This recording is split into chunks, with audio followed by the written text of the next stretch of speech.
Guys, good morning. Welcome to my live stream. Welcome to my gardening live stream, cactus live stream, plant live stream. We are not putting a label on it. They can keep the labels. This is going to be always in change, always in motion. The good stuff happens when you're fluid, like when you're just ready and you're letting the thing roll. And that's what will happen in my live stream in the future. So thank you for being here, guys. Welcome to the live stream. We have a lot of plants today, a lot of flowers, good stuff. Check out what I have behind me here. This is the one that I filmed the time lapse with. Hey, good morning, Pear. Yeah, thank you. It's okay. I'm a little like this morning. I'm a little interrupted. I've been having a little argument with my ex-wife because of the dog. We are trying to make it work with shared custody, and it's not working good. Having a dog with an ex-partner, it's really difficult. And yeah, this morning it kind of clashed a little. I will talk about that today.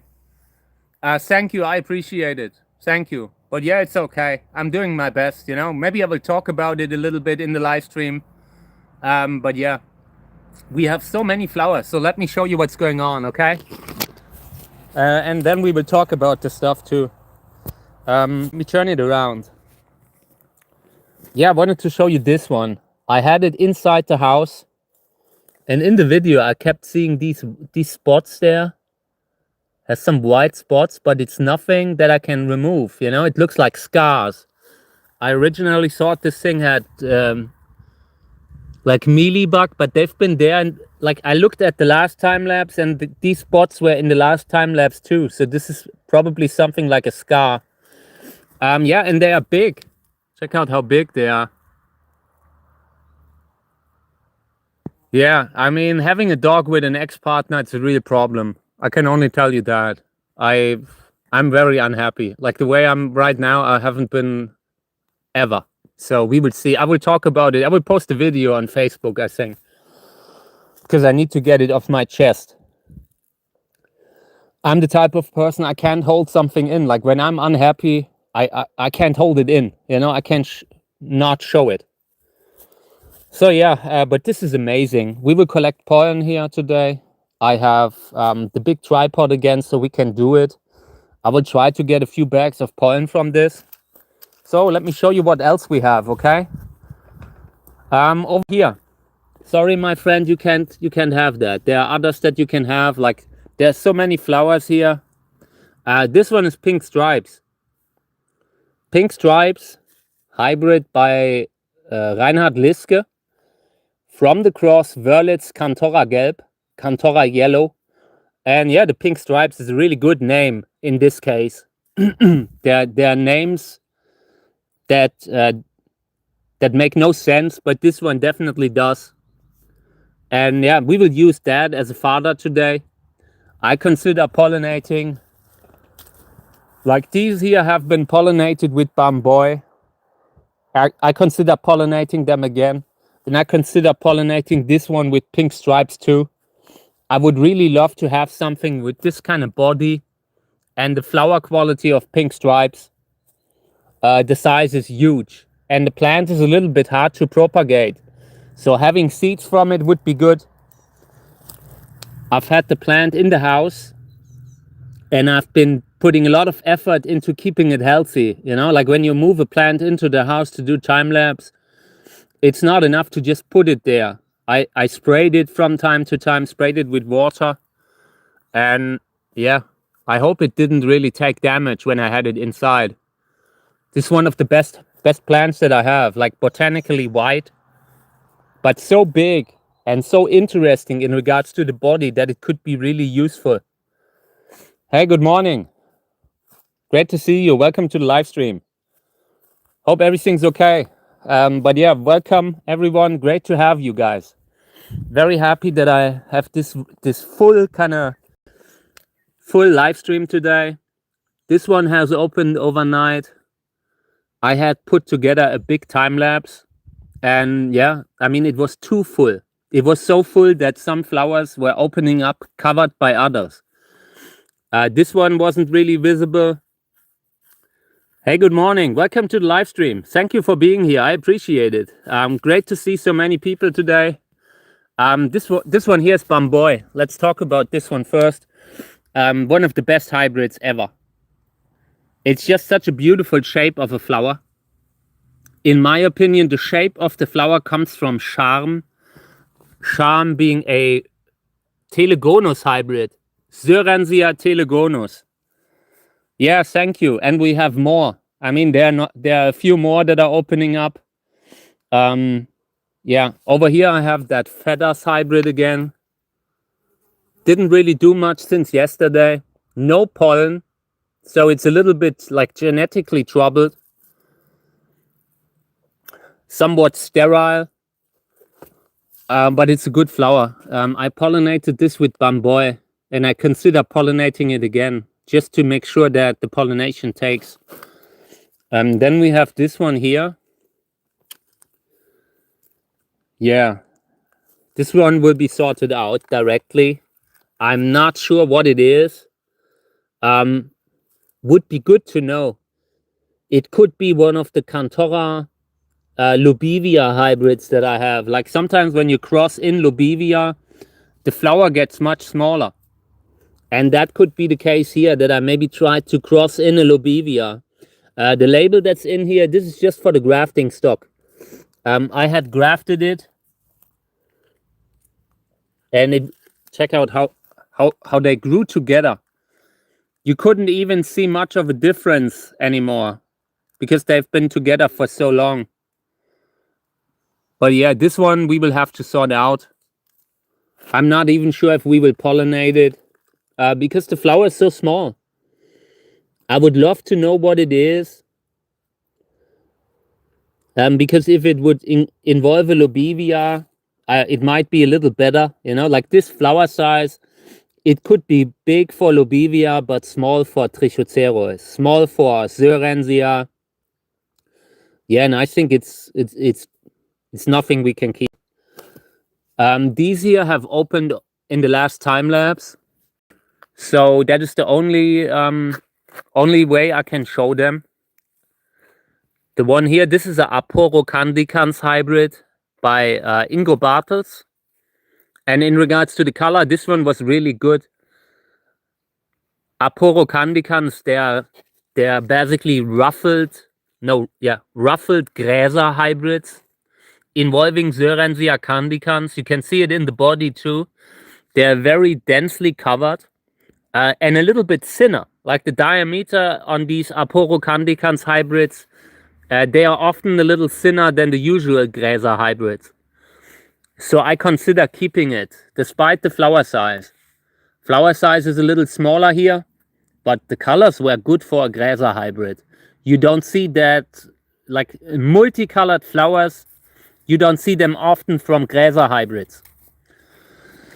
Pollination, we will pollinate them with bamboy.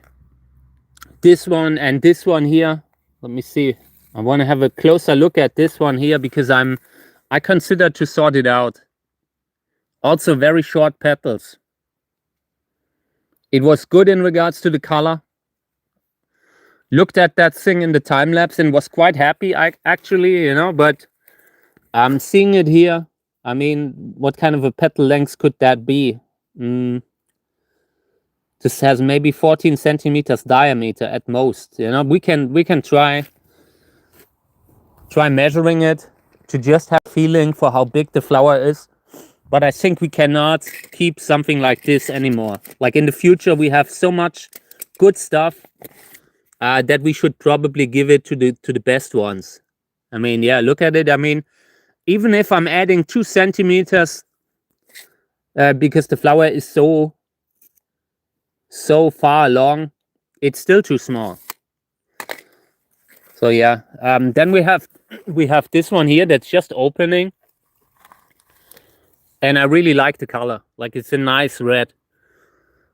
I'm not sure if it comes across in the video, but the flower color is actually quite nice. And this is a Wörlitz hybrid by Uwe Kahle. Let me see. Cantora Orange, Cantora Gelb, and Wörlitz. Yeah, and for that, the flower is much too small. We will pollinate this with bamboy. And if it's not growing a fruit, we will sort it out. Can't keep this. So the only one out of these three here will be the Aporo candicans that I'm definitely keeping. And I'm only keeping it because of the color. The size is a little disappointing. Yeah, I'm not sure. I might actually put the plant on the roadside now. Sometimes it can be good when you're giving plants away locally. When they are flowering, people are more likely to take them with, like take them with them. This is way too short in regards to the petal length. Good. Okay. Yeah, and this one here, this is a hybrid with flying saucer. And I'm not so sure what to do with it, to be honest. Flower is okay. Flower is good, but it's just okay, It's not really something that is superbly unusual. It has these unique petal mutations, and you usually see them on hybrids with flying saucer. Grafted plant, I'm really not sure what to do with it. Last year I kept it because of this mutation here, and it looks interesting, but it also means the plant has problems opening up. During the opening process, we would see it in the time lapse. The opening process looked really messy, not really opening in an even way. Yeah, and this one here, this is Wörlitz crossed with Gräsers Erfolg and Selbstbestäubung. This is a cross by Reinhard Liske, famous one. Let me see if I have the label here. Yeah, and there were a few seedlings from this cross that had very ruffled flowers. Wörlitz brings in the color, and Gräser brings in the ruffles. So sometimes you see plants from this cross and they are very ruffled. Unfortunately, this one isn't. It has a few ruffles here, but doesn't have so many. This is the label. Other part is in the pot. But there were a lot of seedlings that were grown from this. And my opinion is, like, genetically, it shouldn't matter that much. Like, if we pollinate this one here with Bamboy now, I think we have a pretty good chance to getting something good. Okay, yeah, I think we are getting started. I wanna start by collecting pollen of Bamboy because that's the most important thing. I want to use that pollen later. We will use it in pollinations. So let me put that thing up here, and then we decide what we do. Okay. Let's see if I can bring it a little further down.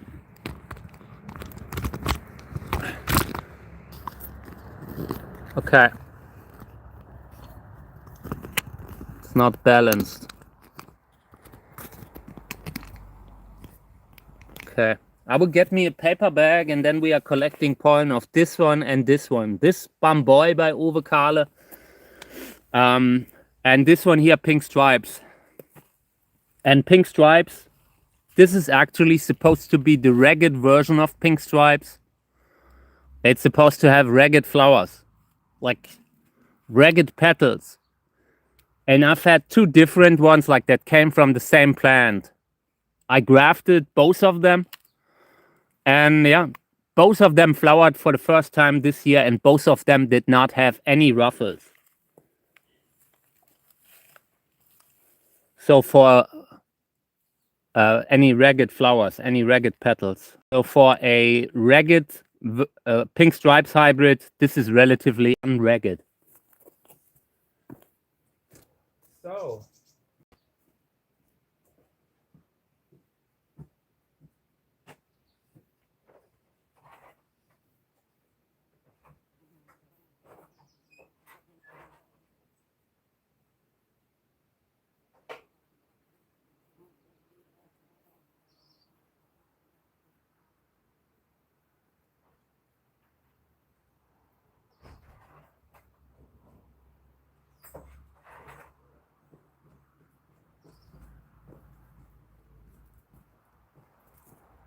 okay, I have these here. These are for pollen collecting. Hey, good morning. Welcome to the live stream. We will be collecting a little bit of pollen from bamboy, and when we're done with that, we will use it to pollinate some columnar cacti in the greenhouse that are flowering tonight. The flowers are opening up tonight. We will have a look and see if they are already open. And if they are, we will pollinate right away. We will take the pollen right from the flower and pollinate into the other flower. But if they are not open, we have to do it with the bag. So let's have a look, okay? We are going into the greenhouse and we're looking at the flowers to decide what we do. By the way, this here is Mamacita. It's also flowering right now. So yeah, everyone, good morning. Welcome to the live stream. It's going to be a good one.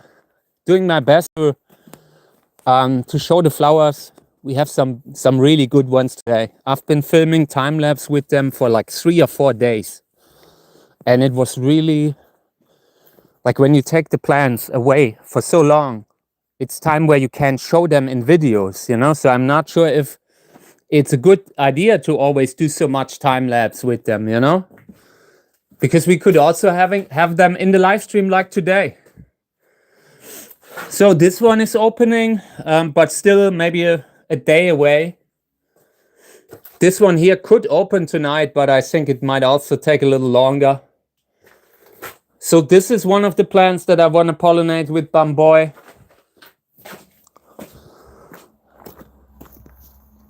This one here, this is Otto Schulz. That is an acacia hybrid. We need that one later too. I want to get me that one so we can pollinate with it. So we can pollinate it with bamboy. So let's see. Yeah. That's bad. They're not open yet. So this is one of the candidates. If like right now I plan to pollinate one with bamboy and the other one with pink stripes. Same here. Scopulicola is still weeks away. Glauca, let's see if it's flowering somewhere that I haven't seen yet. But yeah, this is also weeks away. So, oh, here's one. I mean, we still need to collect pollen. And by the way, due to the fact that I brought the bamboy plant into the house, it had eventually dropped the second flower that it was growing. That is something that can happen when you're moving plants around, when you're doing time lapse with them. Then from time to time they will just drop the flower because you moved them. So this is a hybrid between Candicans and Lobivia zecheri. Also good. Bamboy will be the father here, trying to increase the flower size. Yeah, so these here are opening, but still a while away. It frustrates me, you know. We were so close with the flowers that the flowers opened up simultaneously, that everything worked out. So I can pollinate the columnars with bamboy directly from the flower when it's opening up. But unfortunately, they have their own schedule. There are multiple different species involved, let's say in bamboy, and they are often not in sync with the columnar cacti that come from a totally different country. Like if you're looking at Telegona that is involved in bamboy, it's a very different kind of plant than a columnar cactus that is growing in a humid environment, you know. So yeah, I will put that thing on the tripod and then we will collect pollen. We will start with this, then we're doing this one and then this one. This one here is important because this is pollen that is coming from a mix between Wörlitz and a Gräser hybrid. So it means it has the genetics of both. The only thing that you need here in order to get a big offspring, I want a color like this, like what bamboy has or pink stripes has, but with ruffles. And in the past, the Wörlitz hybrids were always the colorful ones. and the Gräser hybrids were always the ones with the ruffled flowers. Very often the petals are incredibly ruffled, and this is one that combines both. So that is an incredibly valuable plant from a breeder's point of view.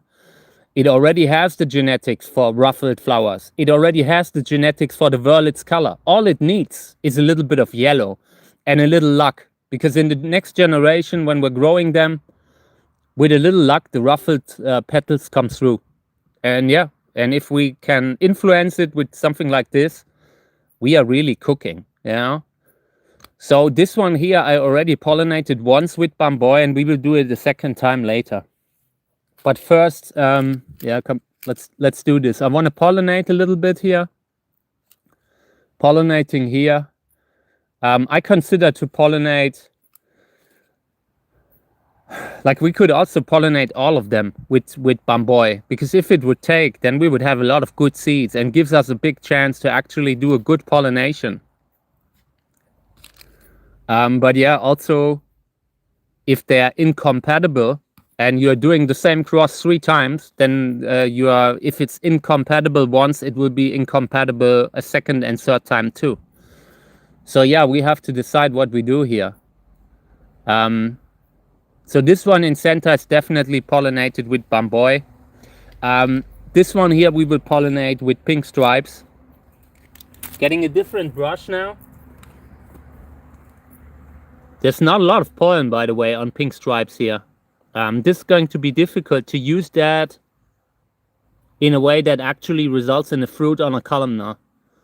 Got to be very careful that we have enough.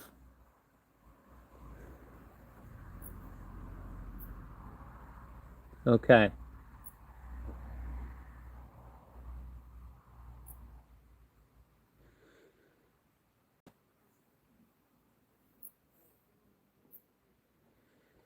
So now we have pollinated this flower here on a hybrid called Wörlitz, Gräserserfolg and Selbstbestäubung, like the parents that are involved there. It doesn't have an official name. But this has potential, you know? The flower could come out with ruffles. The flower could come out like pink stripes.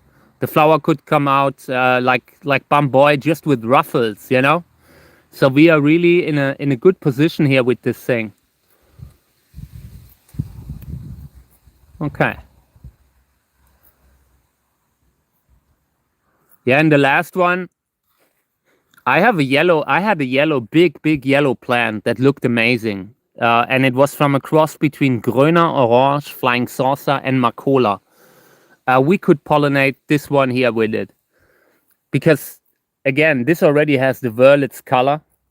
It already has the ruffles from the Gräser hybrid. The only thing that we could bring in right now would be yellow to kind of do something with it, you know? So yeah, let me see what kind of pollen I have for the last flower. We could also pollinate it with a second time with bamboy. Go away. There are others. The other ones we will leave for the insects. They will always find enough pollen here. The rest we will leave out. But this we need to work today. I'm going through the bags of pollen that I brought to find the right father for the last one. I still haven't fully decided if I might not use the other one instead, you know, like use bamboy again, because bamboy is just so good, and this could be compatible, you know, like genetically I think it must fit. Give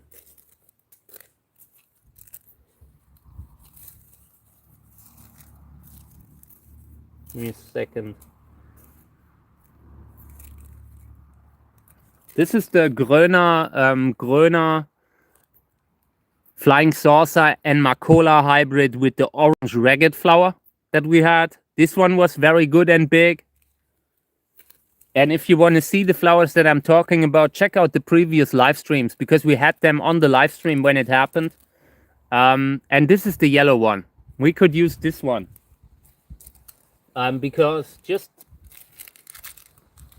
thinking about what we could do to improve this flower, like this strong purple one here. With yellow, we have a chance to actually get more out of the color. Oh, my pollen bags are flying away. But yeah, I consider pollinating it with the yellow one now. Want to see how much pollen we have here, okay? It's not much.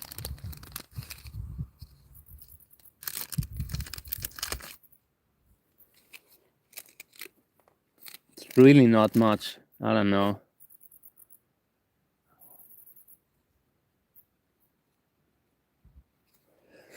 So I will open up the bag and I will try to get as much pollen out of it as possible. Very often you have pollen that is getting in between the fold of the bag.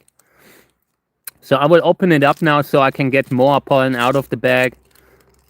You often find it way back there, you know, in the corners of the bag. There's usually the pollen. And this could be enough so we can make our pollination. So yeah, this bamboy, this pink stripes, and this one here is Gröner, flying saucer, and Marcola. Yeah, and hopefully this will take.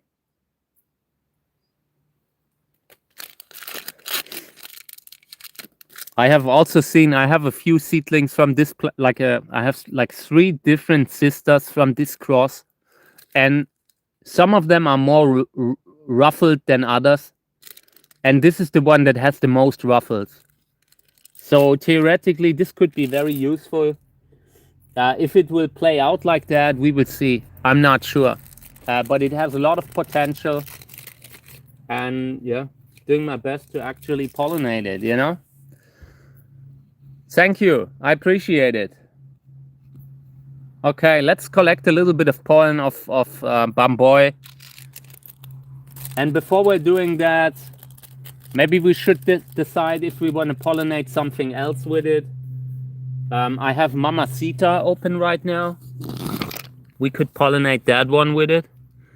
So let me get a little bit of pollen here. Sorry, man, you have picked the wrong flower. This is mine. Okay, let's see. Pollinating Acacia hybrid Mamacita now.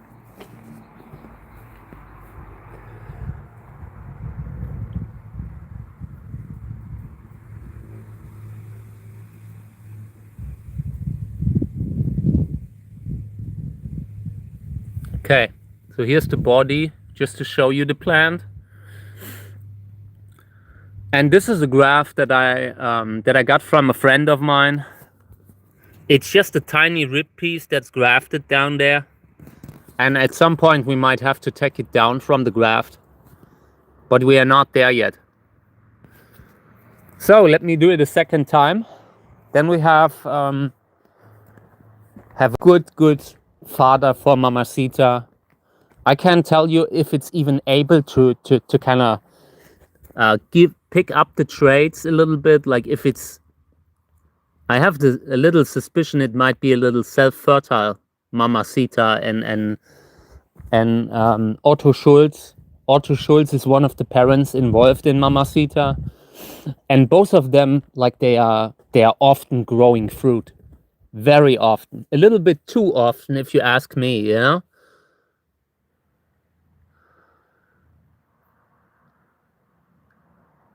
Hey my friend, don't be scared. I just want to pollinate. Yeah, they grew a little bit. They grow the fruit a little bit too reliably, in my opinion. Yeah, that's a super nice flower. It's, in my opinion, it is the best Acacia hybrid that exists. It's even better than the mother. So then I wanted to show you this one. Arboricola.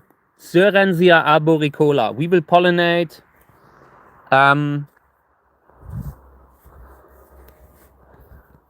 this one will get bamboy. The other one will get the big white one that I have over there. Because I want to have a hybrid involving this and arboricola. I want to have a bigger flower size on arboricola. And right now it's not making it. The limit that I have seen at like with arboricola flowers was 16 centimeter diameter so far, and it's not really.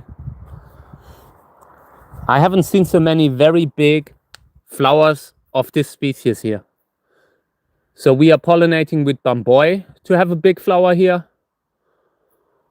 and we are pollinating with the other white one to just have size. Have an interesting type of hybrid that I can then use again for something else. So Mamacita, now I'm getting a different brush and we're getting pollen from that other one here.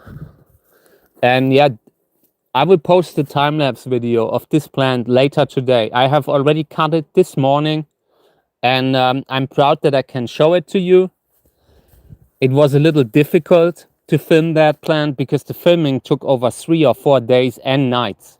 It was a long set and I had to constantly empty the phone, had to constantly get rid of files so I can continue to film. And all that back and forth has been really hard, you know, like from time to time the camera ran out of storage. Then it didn't matter how late it was. If I wanted to go to bed or not, I had to empty the phone right away and film that thing through. Yeah, and I'm happy that it worked. It almost failed at one point. At one point, the camera kind of had an error, but I saw it in time and continued to record. And this plant here doesn't have a name, by the way. I got it in a collection with the name Trichocereus schöni. And Trichocereus schöni is a plant that's totally different.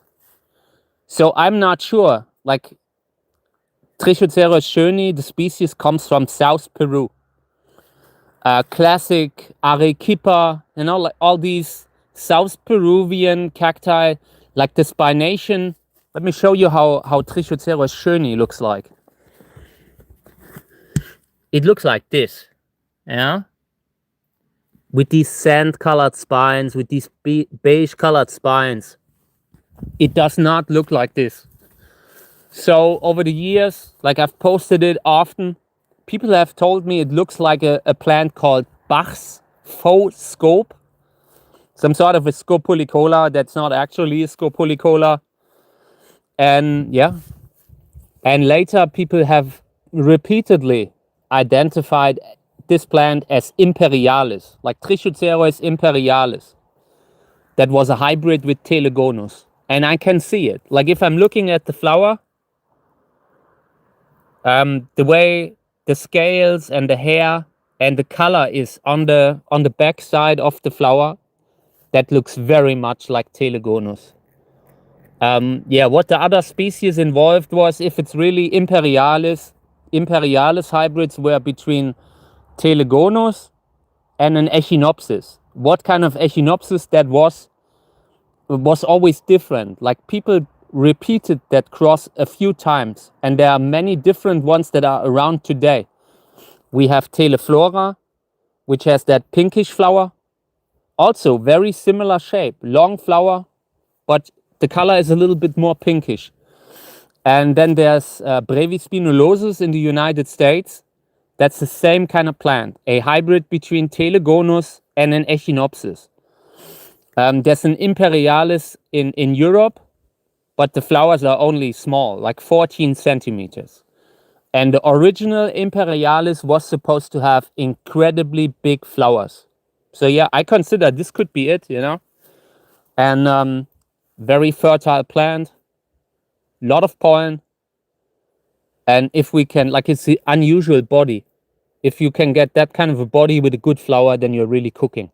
So yeah, long story short, it's an interesting plant. So yeah, let me pollinate here. And the goal here, the thing that we're doing here, that is something that I usually do not do. Like, when I make a pollination, I try to really improve the flower. But in this case, we're just making a pollination for the body. Yeah.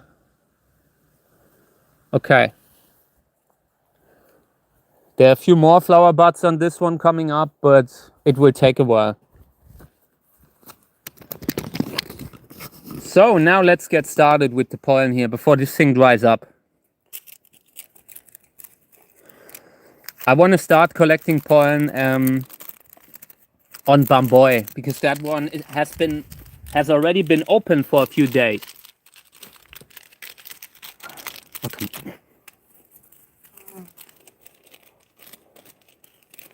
So first I want to brush the pollen that has collected here. I want to brush that into the bag because this is often where a lot of pollen collects just from the filaments and anthers and everything dropping the pollen here. There are certain parts of the flower where you usually encounter pollen, and this is one of them. So yeah, trying to brush as much into the bag as possible. I will try to collect every little bit of pollen.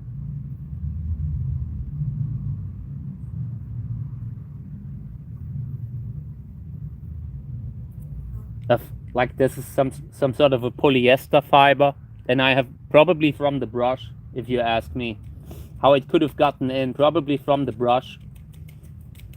So yeah, we will collect pollen now. I will collect every little bit of pollen that we get from this, and hopefully it will be enough for the pollinations in the next day. We will pollinate everything that can't run away fast enough. This is good pollen, and it doesn't matter with which species we combine it, because the flower size here is already so big that everything could have a great hybrid. In practice, it often doesn't happen that way. In practice, you will still have some plants that will be better parents than others. But we will try it out. You never know until you try.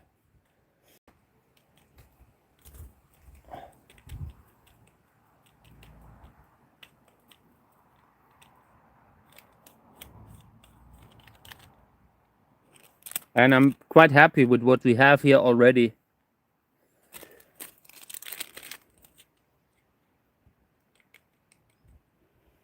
Also, got to make sure not to forget the parts of the flower like that are a little bit further away, you know, where you can shake off a little bit more pollen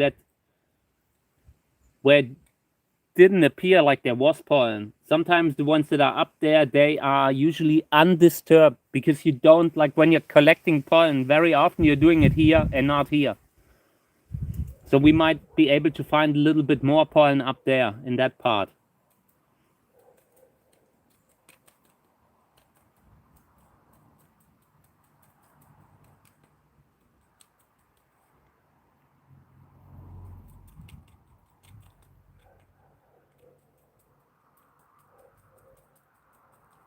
I will continue to do this until I'm happy, which might never be the case. So we might be doing that a while. And eventually I will take off the rest here. We will collect that with a scissor and dry everything in a bag like this. And later, when the organic material of the filaments will be dried up, we can then use the pollen. There's always a little bit pollen left, but you have to really concentrate it down. And that's what we will do later.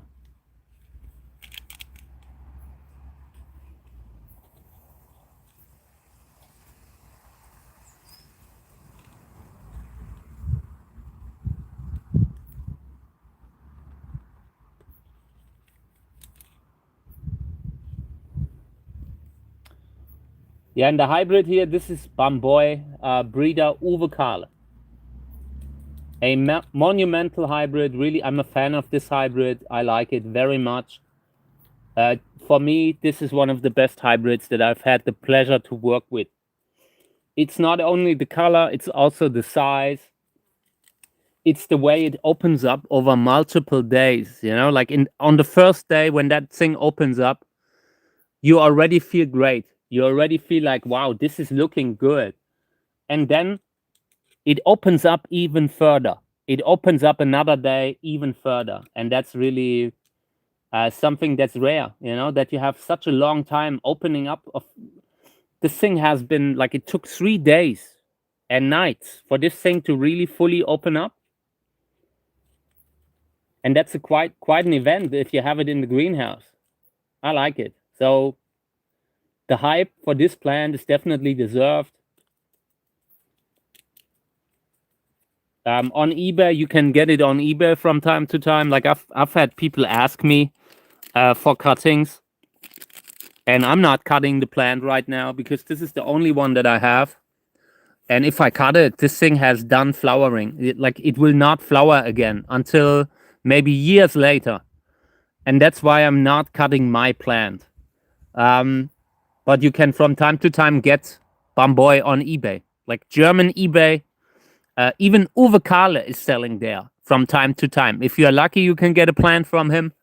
I'm not sure how expensive they are. Like, it's definitely possible this thing cost you $100 or 200 maybe.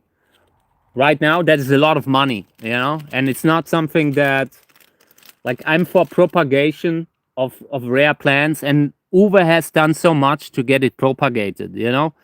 I've gotten my plant for free. I didn't have to pay anything. And yeah, that's how it often is. Like the good hybrids, the breeders make them available just so they are around.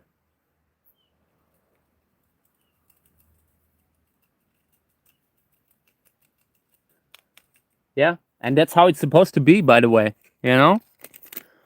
Shouldn't always be about the money. Money shouldn't be the only thing that plays a role.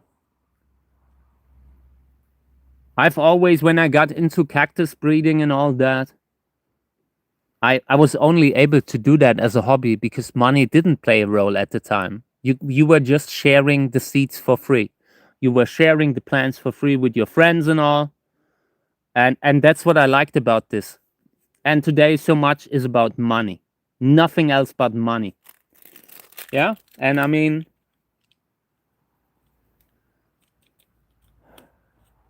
I don't like that about development, you know? How everything is kind of, I don't know. I like the big part that I liked about the cactus hobby was really that the community was sharing stuff for free, being there for one another. If a person needed help, you were doing a fundraiser to help the person, you know? It so much is about money today.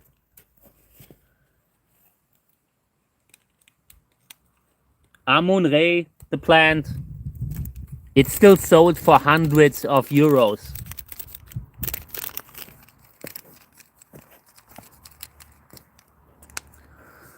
I'm sure Bamboy will become more popular now. I've seen the prices go down, and that's a good thing. I mean, on one hand, when you're a breeder, you only have a limited time where you can really make money with your plants. Like when you're working in this field and you're really pushing good work, like the breeders, there are some breeders that are really dedicated, like Andreas Shogadilla.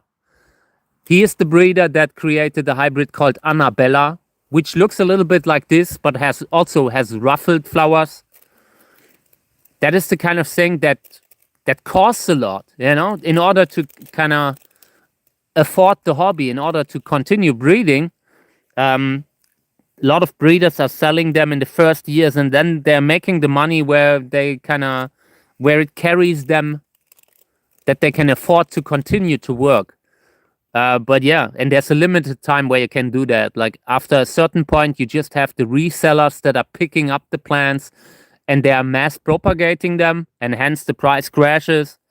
So yeah, just because the price is high in the beginning, it doesn't mean it stays like that, you know?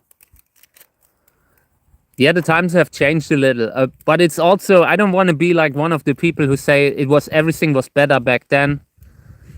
Today, there are also many people who make stuff available for free. And I'm one of them, you know.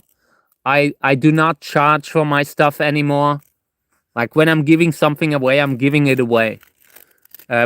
So it still happens. It's just that during the COVID years, like from 2019, maybe till 2023, the prices had gone up tremendously. Like the cactus price, the cactus market had really had an all-time high during COVID, and now it's crashed again. Yeah, so prices are also going down again, and that is a good thing for the people who wouldn't be able to afford the plants otherwise, like me.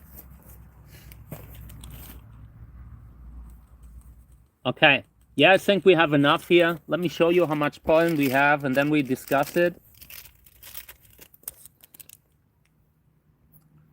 This could be enough. This could be enough for the columnar cacti that I want to pollinate. Okay, so I want to write. I need to get me a pencil so I can write on the bag. Otherwise, I lose track of it. I really want to find this pollen again when I look for it.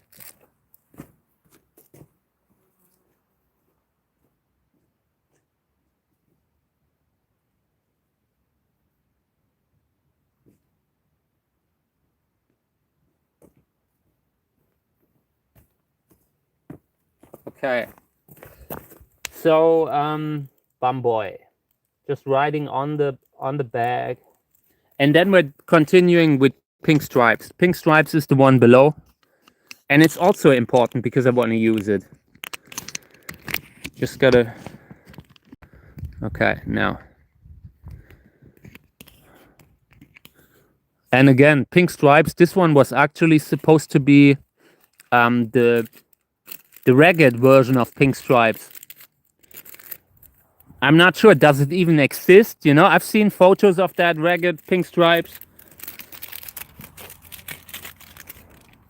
But then again, like originally, that ragged pink stripes clone came up because someone had a propagation of pink stripes that had that flower shape. Flowers were looking ragged, had ragged petals, and it was probably a spontaneous mutation. But it could also be that pink stripes is just so incredibly variable in regards to its flowering that from time to time, every pink stripes can put out a ragged flower. Because all the flowers of pink stripes ragged that I had so far turned out to be not ragged. I mean, at that point, you can't really call it ragged, right? So yeah, I will try to lean it over a little bit here. I want to be able to just brush the pollen into the bag. So yeah, let's get started. And this was another plant that was under the time lapse tonight. I had a group time lapse with these here, with the colorful ones, and I had one with the big white one that that was so challenging. Was really difficult to film time lapse.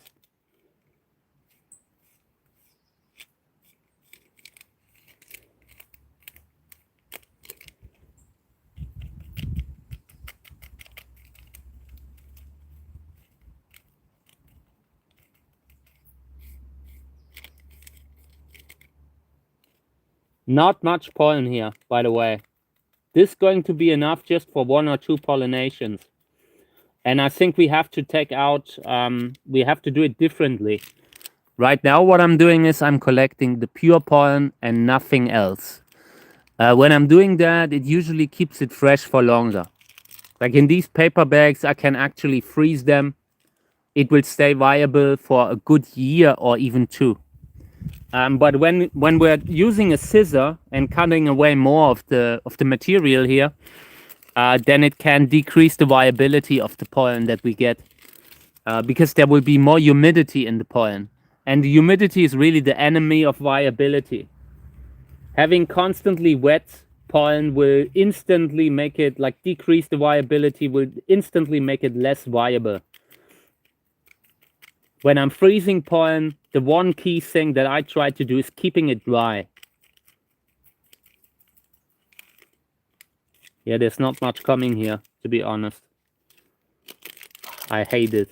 And this was exactly like it was the first time with pink stripes. With the ragged one that I have. Like the first plant also didn't have a lot of pollen.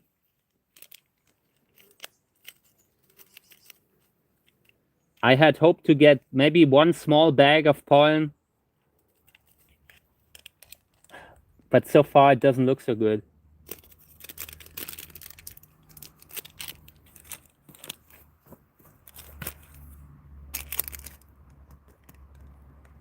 This very little.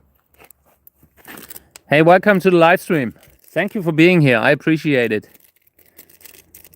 We're just collecting pollen here. The one on the upper left is Bamboy and the one below is Pink Stripes.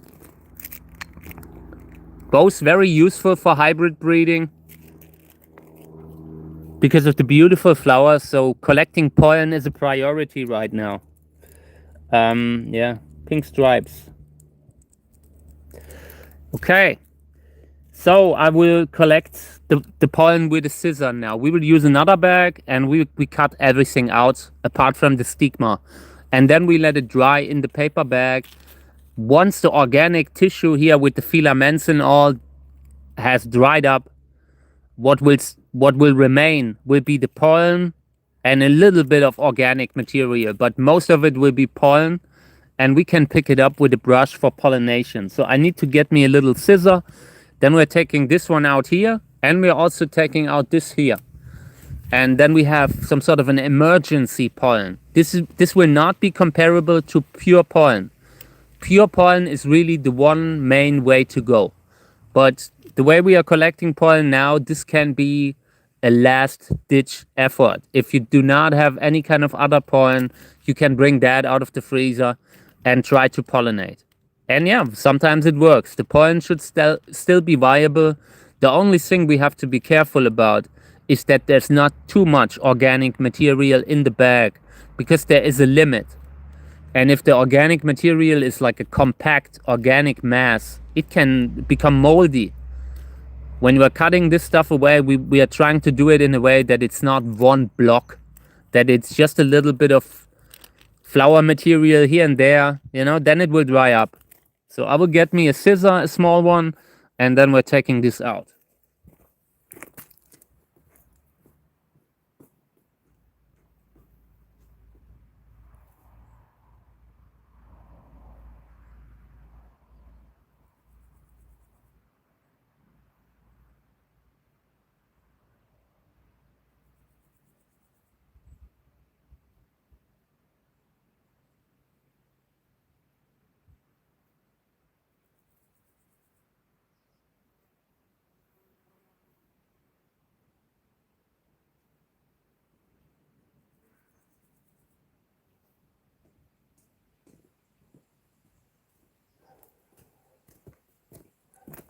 Okay.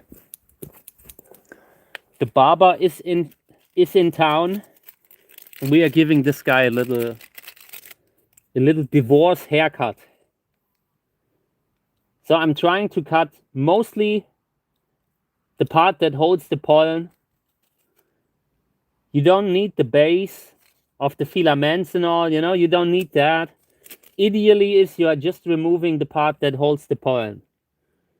The one big thing, what's really important, like when we're collecting pollen like this, do not cut the stigma. Stigma is really needed for pollination. If we're cutting it off now, the pollen that we put on the stigma cannot get to the ovum down there through the pollen tube, through the flower tube, and we will not get seeds. And that would be a shame, because this is a beautiful plant.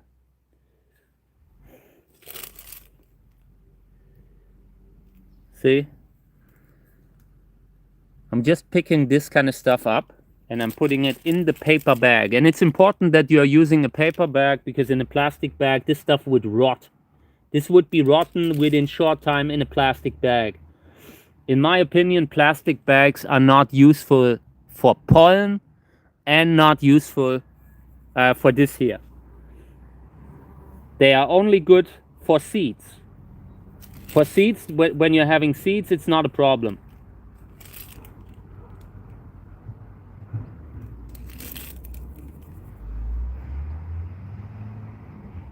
Okay. Yeah, and you can go crazy and cut a lot, or you can just cut very subtle, just the tips that hold the pollen and nothing else.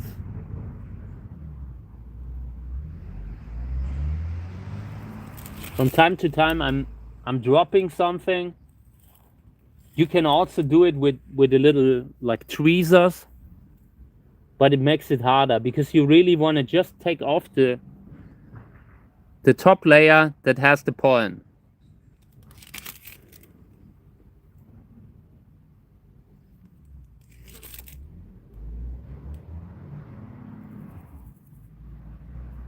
Yeah, and always careful with the stigma.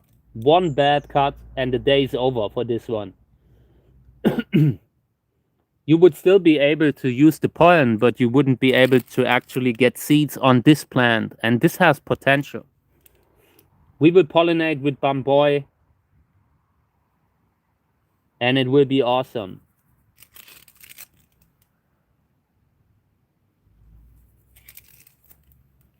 Oh, and another thing that I wanted to discuss. So here's the pollen, by the way. This is what we have, and this needs to stay out. I can't put that in the freezer now, because in the freezer this will not dry up. I usually put these on the inside the house for a day until all of this organic stuff has dried up. The organic, the water, the humidity will come out the bag, because this is a paper bag, and later then I can freeze it, but only once everything is relatively dry in there. If you freeze it now, you end up with a block that hasn't even that doesn't even have the dry pollen yet. Right now, this is still relatively high, a lot of humidity in the material still, and it will take a day or two until it's out. Okay, good. So with pink stripes here, with this one, now we have to decide what we pollinate it with, and we have two options. We have pink stripes. We have bamboy here. Bamboy having a big flower, beautiful. Like this kind of flower color, when both parents have that kind of a flower color, then there's a high chance that the offspring will at least have a good color. And thank you. And yeah, so we can now decide, we can pollinate pink stripes with this one, and we would use a big flowering father here, would be great. We could have an amazing offspring. Or we could pollinate with that here, with that Wörlitz Gräser hybrid, and we could actually try to achieve a hybrid that's both this color, that has the color here, but also ruffles. That's the two options that we have. And yeah, I think we're pollinating with bamboy just in order to actually have a few plants with bigger flowers than pink stripes. You know, like we could increase the flower size dramatically if the cross takes. Yeah, but also I always want to say every cross that we do not make could also be awesome. If we're using that, we are instantly having a chance at getting pink stripes flower color and ruffles from the Gräser hybrid that's in the genetic material there, like in the DNA, you know? So yeah, and there's no right or wrong. Like if you will eventually know, like in 5 or 6 years, if you had a good hand for picking the father, but you will never know how the one would have looked like that you didn't do. Okay, so yeah, let me try to pollinate this way, trying to get a little bit pollen from the remainder of the flower.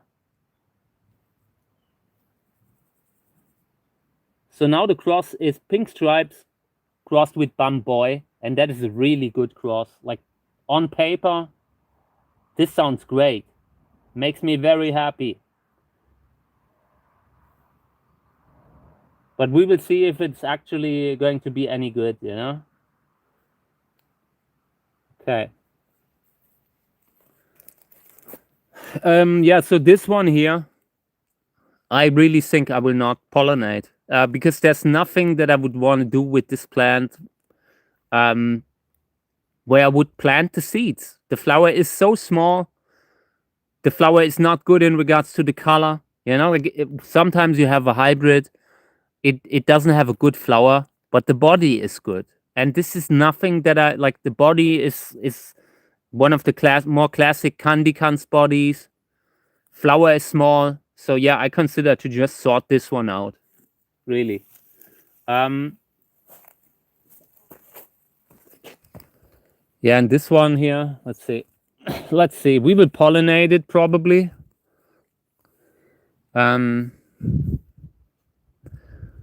This is also Wörlitz hybrid, and Wörlitz has been the one that's been driving the color here. You see, this is also similar flower color than this, as this, and it's because one of the parents involved is the same. This one has Wörlitz and this one has Wörlitz, but in this case it was with Cantora. Cantora being a hybrid between Soerensia candicans and Echinopsis tora lapana. Yeah, and from time to time you get these smallish flowers, you know, like there's an Echinopsis with a small flower in the family tree, so there can always be a callback. So now we can either pollinate here, we could pollinate with bamboy, you know, to get a bigger flower, also improve the color, or we could just sort it out. Third option would be to pick something big, something yellow or orange, and just hope for the best that the offspring will have a bigger flower than this. But yeah, I'm really torn. I would love to sort it out right away.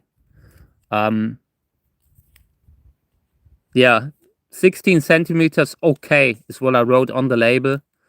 I think we're sorting this one out this year. We will pollinate it with bamboy. Just like maybe if it's growing a big fruit, maybe I'm changing my mind.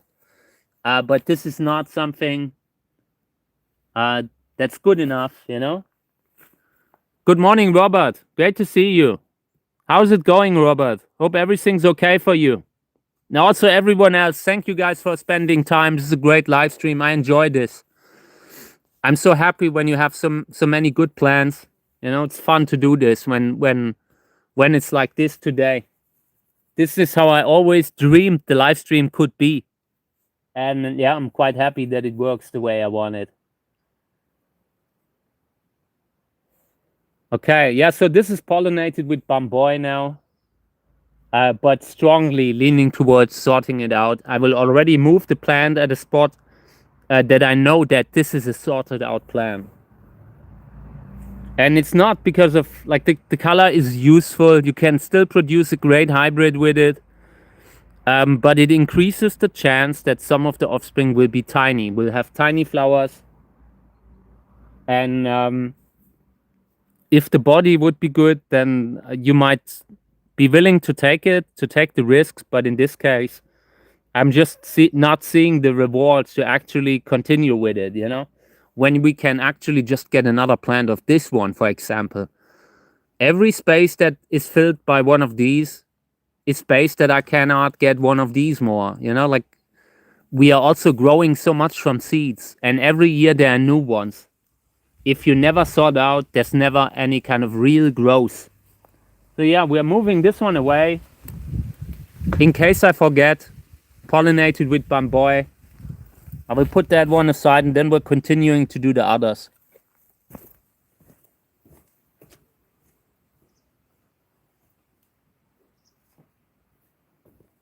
So, okay. Yeah, let's do the same with bamboy. Just disinfecting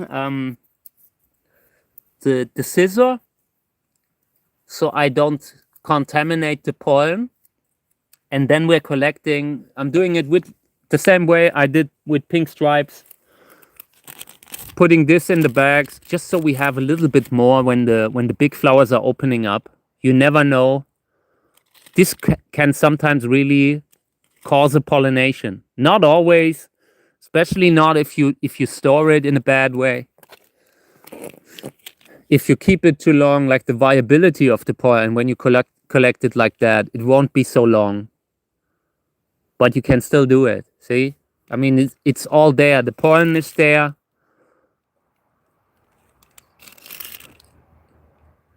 You are basically just racing the clock because there's more organic material in there, and that can greatly decrease the viability of everything.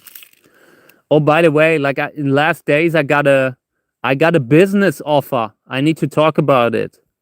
I got a few business offers in the last time. I was invited into a podcast, and they even offered me a payment, and that's instantly where I got really, really suspicious. Like right now, there are a lot of people just trying to hack the pages of people like me. But yeah, just wanted to let you know I got a few business offers this week. At the very least, we are big enough that the scammers are noticing us and are trying to hack the page. It's a good sign because it shows that we are actually being seen.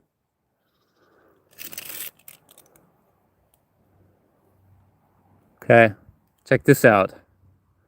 See, and when all of this dries up, there will be a little bit pollen left.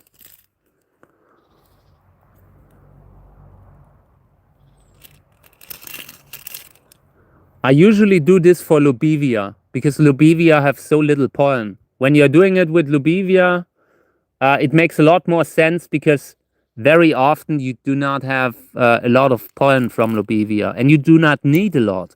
So when you're doing it like this, it can really give you quite a lot of pollen to work with. So yeah, this is what I collected. You can really see the organics. It's even, you feel it in the page, like there's humidity here, and that all needs to go out. Right now, today, we are having a super hot day. So I'm sure by the end of the day, this will be relatively dry, and maybe we can use it tomorrow. This kind of stuff will not stay fresh forever. So ideally, use it up as fast as you can. Bamboy. Good. And I'm really happy. Check out the pollen that we got from Bamboy. This is really good. This will be enough for at least 3 or 4 pollinations. Hey, greetings, TJ. Good evening. 7 p.m. is a great time. I love that. I love being at home at 7 p.m. because that's usually when I take off. When I'm off the clock, by that time I spend so much time with Mika and Kami. And then I deserved my evening. So yeah, I love that part of the day. Okay.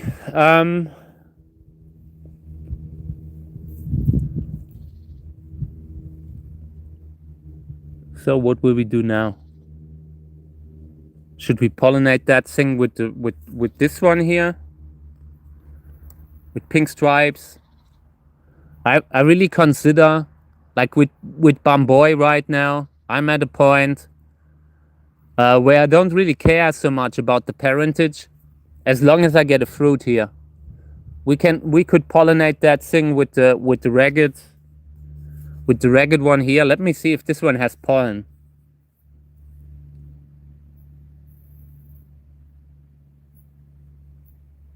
A little bit.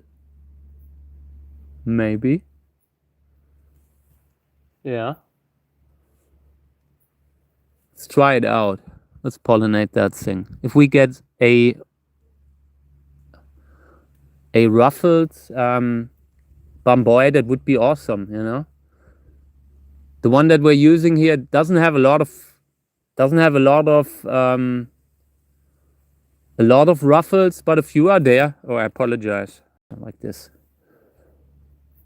Like this petal here, it's like that one hair that some people have hanging over their face. But it doesn't matter what will eventually pollinate it. I will grow everything from Bamboy, Thank you. Yeah, I'm very happy with the flowers here. This is really good. Quite happy. And when the flower time is, it also allows me to sort out a little, yeah? From time to time, you can really clean house. And that's what I like about it. So, okay. Let me get a little bit. I want to see if there's pollen here. A little bit.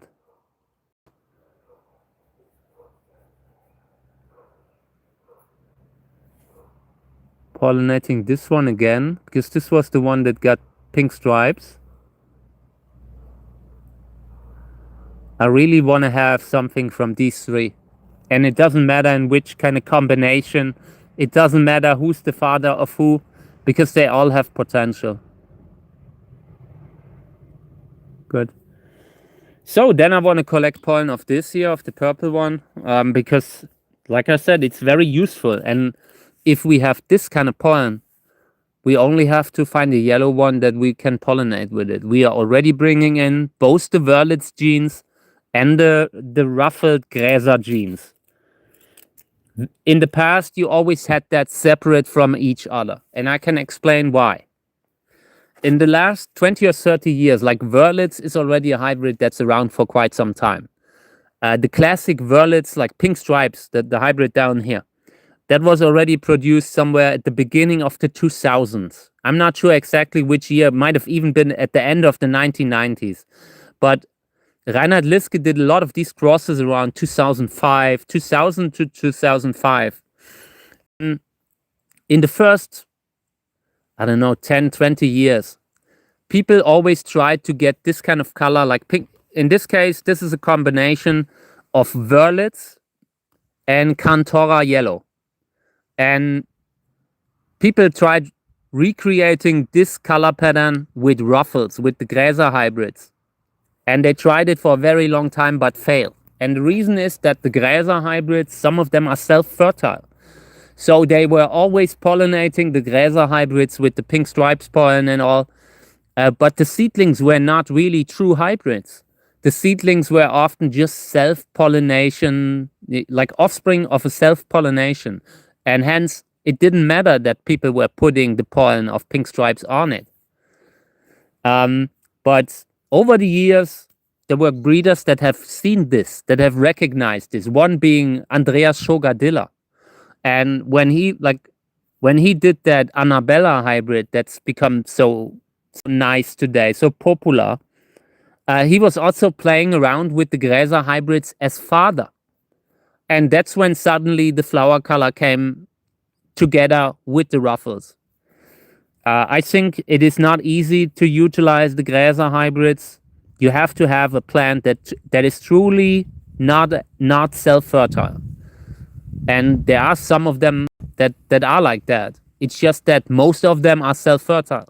So when you're getting a Gräser hybrid like Gräsers Erfolg, very often they just produce fruit, and always the seedlings that you will get from them are always a little bit similar.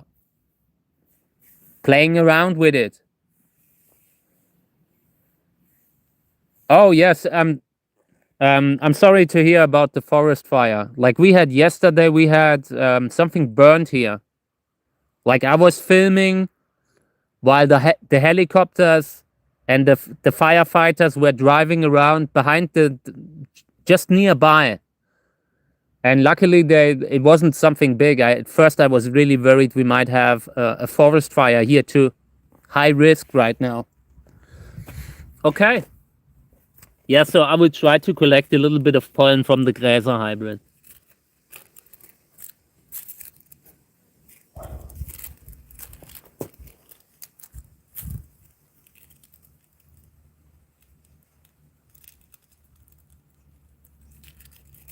So let's see. I'm getting me a different brush, okay?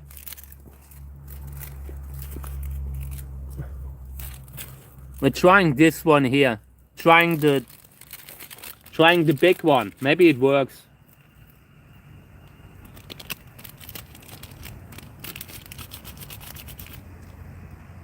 And this doesn't have a lot of pollen. Very little pollen here. You can see it a little bit on the brush, but barely.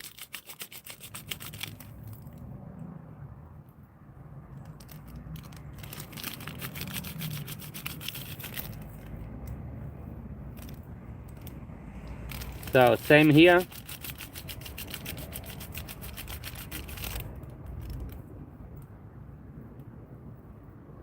Trying to really put that thing way deep into the throat down there, because there's a lot of pollen that is kind of collecting at the base of the throat. This thing here, like that round part of the flower, that is called the throat. And that's sometimes where the pollen collects,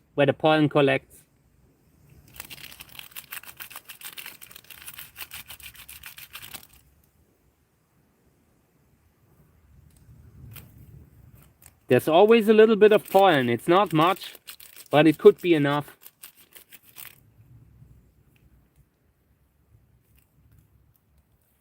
Gotta be careful. Like when I'm collecting pollen like this, I try not to have this kind of stuff in, because then you're contaminating your pollen, the pure pollen that you're collecting. You're bringing in something that can bring in humidity. If everything is like that, I have no other choice. But in this case, I'm really trying to have nothing but pollen.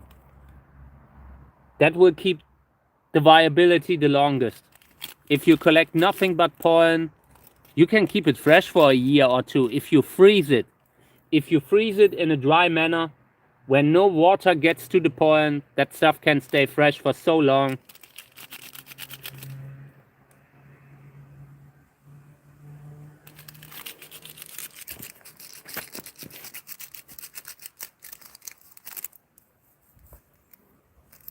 Yeah, the thing with the forest fires is becoming a normality for so many people, you know? I mean, it is always mind-boggling to me how we can live in a time like this and people still argue, people still make it a political thing, you know? People make it about left and right, when we're really already at a point where you can't go out in summer anymore. Like during the hot summer months, you can't even go out anymore. This week when I was walking around through the garden, I could literally feel, you know, like when the sunlight is causing cells to become malignant, you know, it felt like the sun was so aggressive on the skin, you could really feel it happening in real time. That's how I felt when I was walking through the garden. Absolutely insane. In Europe, people never had air conditioning and we're getting them now. Because you can't continue without it.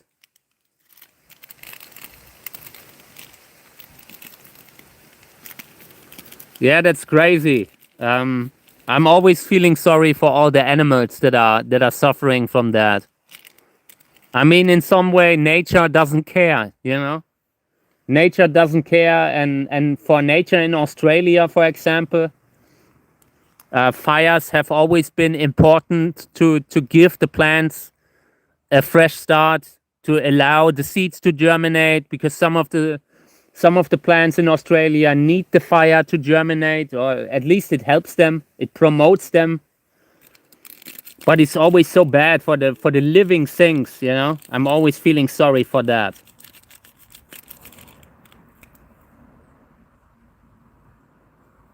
I really like the eucalyptus trees from Australia, and I would love to test if they are frost hardy enough to survive in Europe and that kind of thing. But the reason they are so dangerous when it's about forest fires is why I haven't done it. Eucalyptus trees, like they could maybe survive where I live. Like in winter, I could maybe plant them out. At the very least, they would survive being in a greenhouse. So I've been always thinking about maybe planting a few.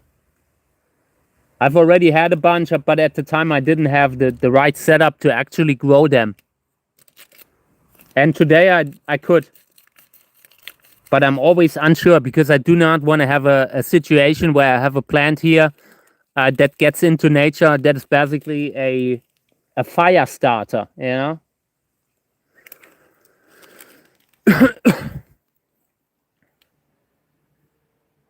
Yeah, I know. That's why I'm so hesitant with the eucalyptus trees. They are beautiful, but they are really fire starter trees. You see it in California. It's no accident that the place where they have brought in all the eucalyptus trees is now having issues, you know? Same issues. And it makes sense for Australia because so many So many trees, they germinate much better when they've experienced that kind of cycle between fire and growing again, you know, like fire, the destruction, and a new beginning afterwards. But it's something you don't really want to have. It's not ideal. Friend of mine, like Uwe Kahle. Uwe Kahle lives in the borderlands, like in the borderlands where during the Second World War, where a lot of action happened in the last days. Really, the area is completely polluted with remnants from the war, and they have constantly, every year, they have forest fires there. Consistently, because the old remnants in the soil, when it's so hot, at one point they just start to burn, and then they have to evacuate again.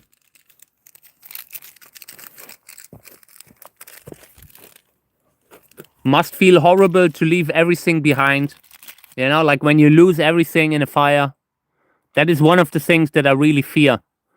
Because I have a lot of, you know, like the personal memories and all that stuff that you lose when something like that happens.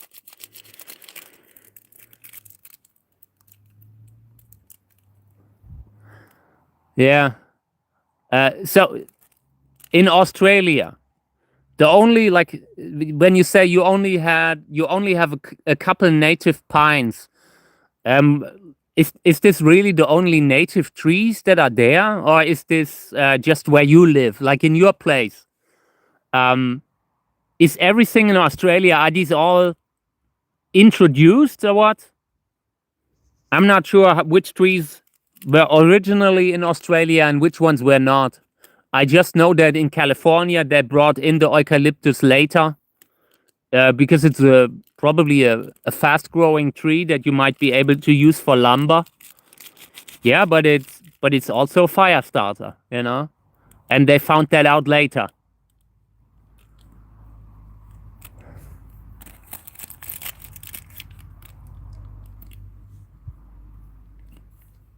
So yeah.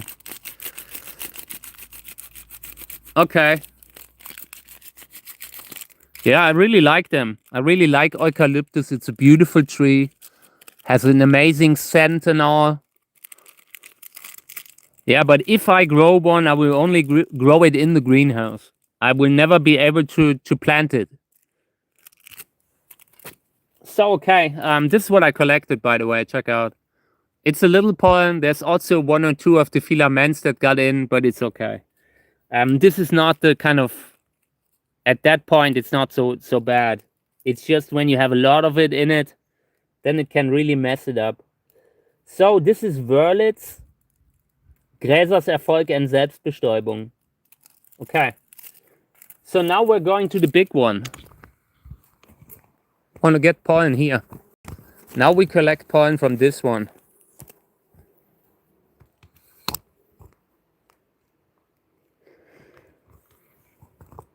Yeah, I think they also had problems with foxes, right? I mean, a friend of mine likes dingoes. He's a supporter of dingoes, and from what I heard, they're kind of competing with the foxes. At least that's how I understood it. Okay. So I will try to put the tripod together, and then we're collecting pollen from these two, maybe. Maybe we can get something out of them. I didn't want to collect too much pollen while I was still filming the time lapse. It felt a little bad to wiggle around on it. Let's see. Still not. There's still one that, like, you always have to screw everything in, and you can't forget one, otherwise it's not stable. Okay, now. Good. I will leave it like this, and then we will collect pollen here.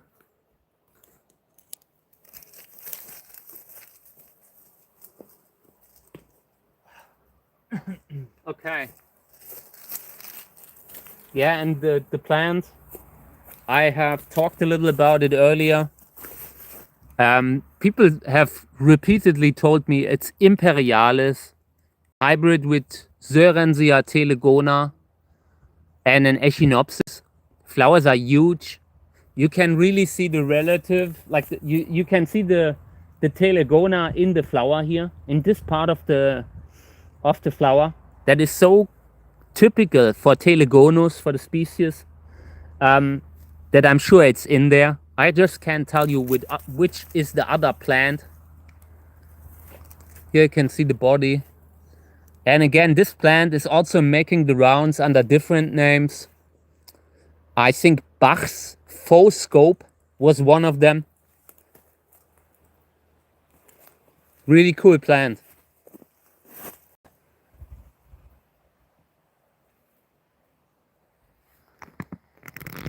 Yeah. Over here, like, the ticks are a major problem. The rabbits, we have rabbits, but they're not so bad. You barely see them. They are there from time to time, but really not that big of a threat than how they are in other countries, maybe. Yeah, and I mean the foxes. We have foxes here, but I really like them personally. I mean, apart from the fact that they are a threat for the chickens and all that, they're sweet animals. I really like them. It's just that when it's about food and when you have livestock, they are really bad to have around. Yeah, I mean, we have a lot of introduced plants here. Like the plant that I have the most problems with is that Robinia pseudoacacia tree that keeps taking over my garden. It's a very invasive kind of pest.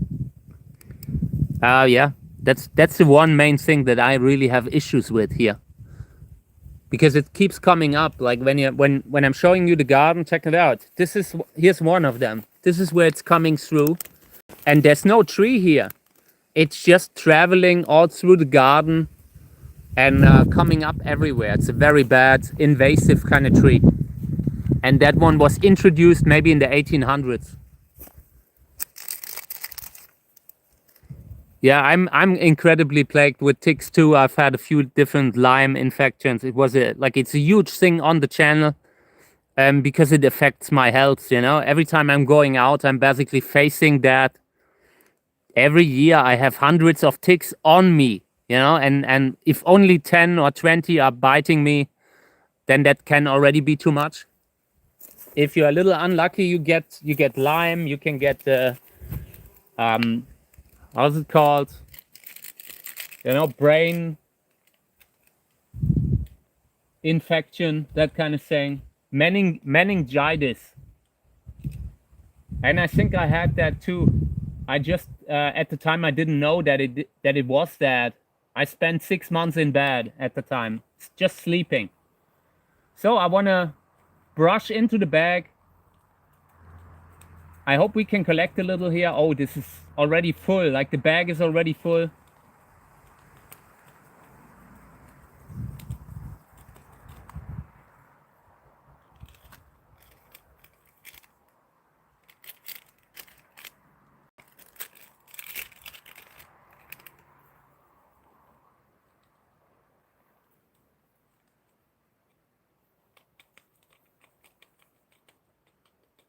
So I will fill up this bag and then I'm filling up another bag with the other flower. Check out what we have, what came out of this old flower. And I could probably collect a few more. Oh yeah, I've heard about the stuff with the meat allergies. I mean, I'm not eating meat. I might be highly allergic to it and I might not know it, you know? I'm not a meat eater. Like, it's not that I just don't want to support the food system the way it is right now. And I'm not really against like the way things were in the past when people were hunting, you know, and they were actually just eating what they were hunting. I think today the way we run our food system with livestock, with living things, is absolutely abhorrent, and I don't want to support it, you know. But I'm not generally against the idea that, like, if you look at the world, you know, so much of nature is eating each other. So I'm not really against that, but I'm against the way we are doing, how we are doing it, you know? Like having them caged in over, like, with very little space, with very little dignity, that kind of thing. I'm so much against it, you know, but I'm not really, there are people that are vegetarians, or they're eating vegan, and they're very militant, you know, in the way they're doing that. I just try to go against the way this whole system is working. Like they're producing it like a thing these days, and that I think we need to change that in the future a little bit.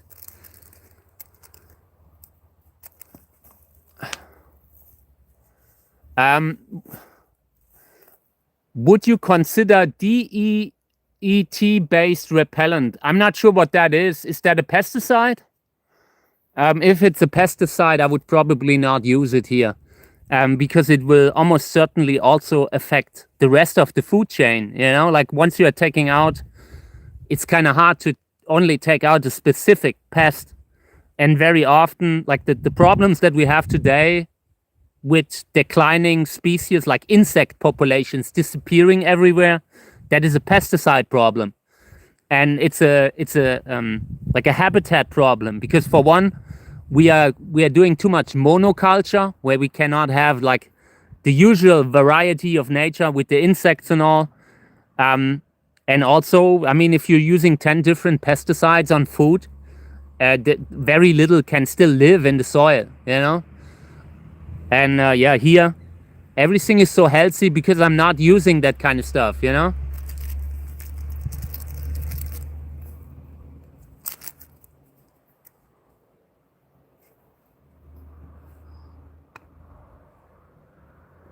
Yeah, I mean, I've seen horrible things from the food industry, and I'm a strong opponent of it. I am not. I just couldn't live with myself. And I'm forced, like when we got the animals like Mika and Kami, I wasn't having such strong opinions. You know, at the time I didn't see it at this huge of a deal, but today I do. And I feed like the animals; they're getting normal cat and dog food, you know. But for myself, I can choose. Like for them, at this point, it's too late. But if I could choose again, I would not. I just wouldn't want to support that kind of an industry that they have there. And it doesn't matter if it's human food or if it's animal food. I think they have been they have been overstepping the line 20 years ago already. And since then, I don't feel like it's gotten much better. So yeah, okay, let's collect a little bit more pollen. I will get a second bag, okay?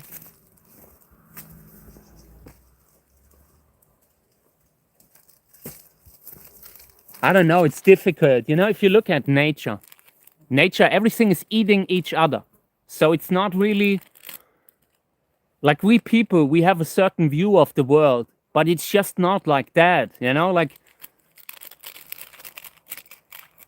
I don't have general problems with that, with the nature of how things are. It's just there has to be a little dignity. There has to be a little dignity when it's about life, when it's about living things. So, and I mean, I haven't been thinking like that always. I've come a long way, and that is it for a lot of people. People are going through development stages, you know, where you learn, where you kind of think about, hey, what matters for me? And I made that decision for me, for myself, but only for myself.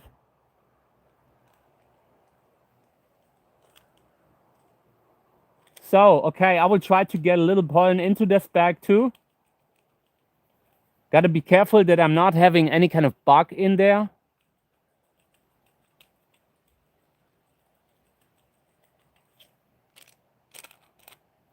Yeah, this is good. This is enough. Quite impressive how much pollen this has.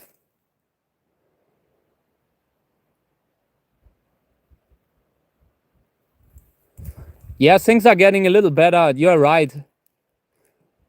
I mean, I've seen some. I can't say I haven't seen some progress, you know, from time to time, but it's always, um,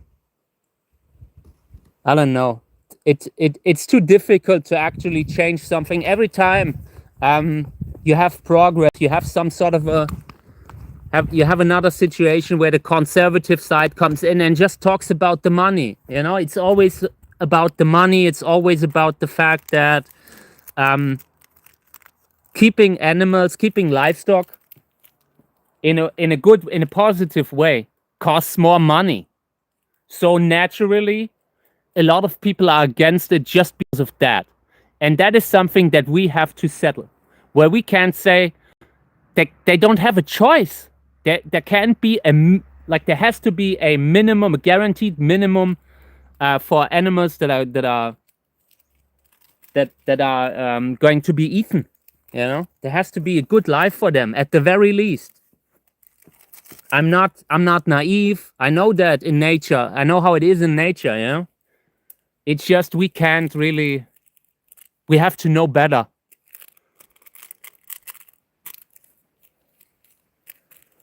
Okay, so I collected 2 bags of this now.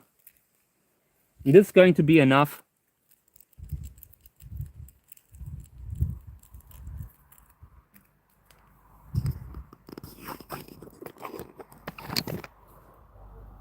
Thank you. It's not easy. I'm feeling bad because I'm constantly crashing with like you're constantly getting into situations where, for one, I don't know. It's not something that everybody thinks the same about. You know, because it's about money too. A lot of people right now don't have enough money, so they buy the cheapest food. They buy the cheapest meat that they can afford, and the cheapest meat. Like there's a point where meat shouldn't be so cheap because it has a price to keep these animals in a life that has dignity and still, you know. So yeah, it's a money of matter. It's a matter of money, and it can't just be about the money every time. I just hope that eventually uh, they will get rid of all these situations where they are holding animals in little cages, you know, that never see the light. That can't be the life. That can't be life for anything. It doesn't matter what it is. If it's an animal, that can't be the life. And we need to know better because we are intelligent enough. We have the capacity to understand suffering. We have the capacity to actually improve our world, you know. We can change the politics. We can make that world happen where it doesn't have to be like that. And at the same time, when I see how much meat is thrown away, how much meat in supermarkets is just ending in the trash, I'm losing it when I'm seeing that. I'm losing it when I'm walking past something that is all made for, you know, like they're throwing it away. That is something that is really, that has pushed me over the edge, seeing how many like how much food is actually thrown away by the big supermarket chains, animals that were raised and gone again into the food without a reason. Yeah, okay, good. So what will we do now? Let me see. Check out all the pollen that I have here. Yeah, I'm happy for everyone who pays a little extra. Exactly, like with the eggs. The room that the little chickens have in commercial, like the way it was in the past, it's gotten a little better, but that's just not enough. That's just not something like, if people would instantly understand the issue if it were like a pet, you know, like a cat or a dog. But a chicken, they're not really seeing it, you know. They just have to raise fewer animals in the future. It can't be that mass production of food, constantly cheaper, always cheaper and cheaper and cheaper. At one point, you can't do it with dignity. So there has to be a limit. So, okay.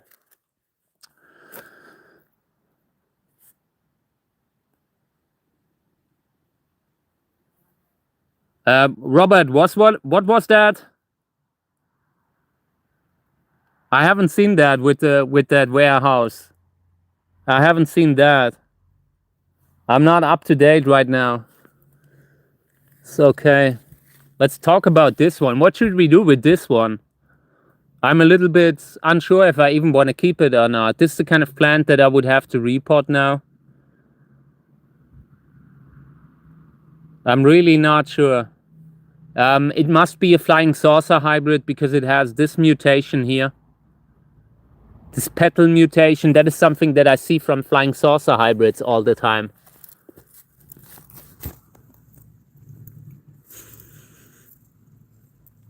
We could pollinate it with something like, if I had a columnar cactus now, we would pollinate it just to get a unique hybrid with a unique body, you know?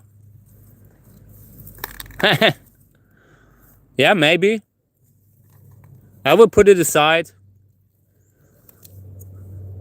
I'm really like my neighbor. I haven't seen my neighbor so often in the last couple months since the thing happened with the chickens. We don't see each other anymore, and it's really sad, you know, because the garden's instantly different. There used to be so much life here, and now that the chickens are gone, I don't know. Like, I used to check it out. I want to show you.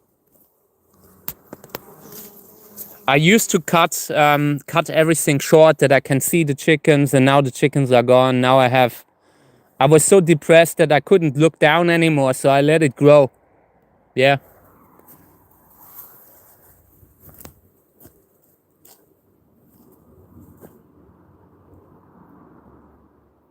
Oh yeah, I mean, that happens quite a lot. Very often, like in Germany, for example, if you have a moment where the stuff wasn't cooled properly, it's over. They have to throw it in the trash. And that kind of stuff, I really have no, like, in my world, in my worldview, I don't understand how you can throw something like that away without giving a chance to being eaten, you know? Like, I mean, of course, when something is rotten, it's rotten, then not. But there's so many situations where we have a system that is like, everything's for safety, and it causes so much excess waste. I'm already looking forward to when they are when they are forcing the supermarkets to actually donate the food that they can't use anymore. Because in the past, that all of that was in the trash. Yeah. That happens every day somewhere. Like, so many people are doing that dumpster diving stuff, and that has really brought attention to how much stuff is just wasted, just thrown away for nothing. So many animals that lived and gone for nothing. Okay, so this one here, we pollinated yesterday with pink stripes. No, not pink stripes, bamboy. This is a plant that I consider to sort out. Just wanted to show it. This will probably be sorted out. Then I've had this one. This was a yellow Wörlitz Cantora hybrid, and with this one, I'm not sure. The flower was good, but it was also not so big. Still a little bit torn. I wanted to have a look at this one here.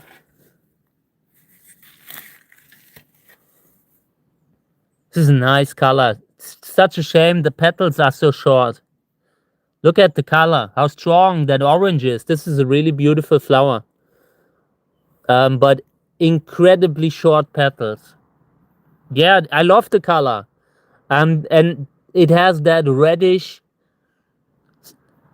it's like it has a reddish line all around the petals. It's really good. It's a shame. I'm not sure what to do with them. This is a whole container of seedlings that probably have a mediocre sized flower. Lobivia hybrids with Lobivia arachna canta. We will decide what we will do with them at a different time, not now.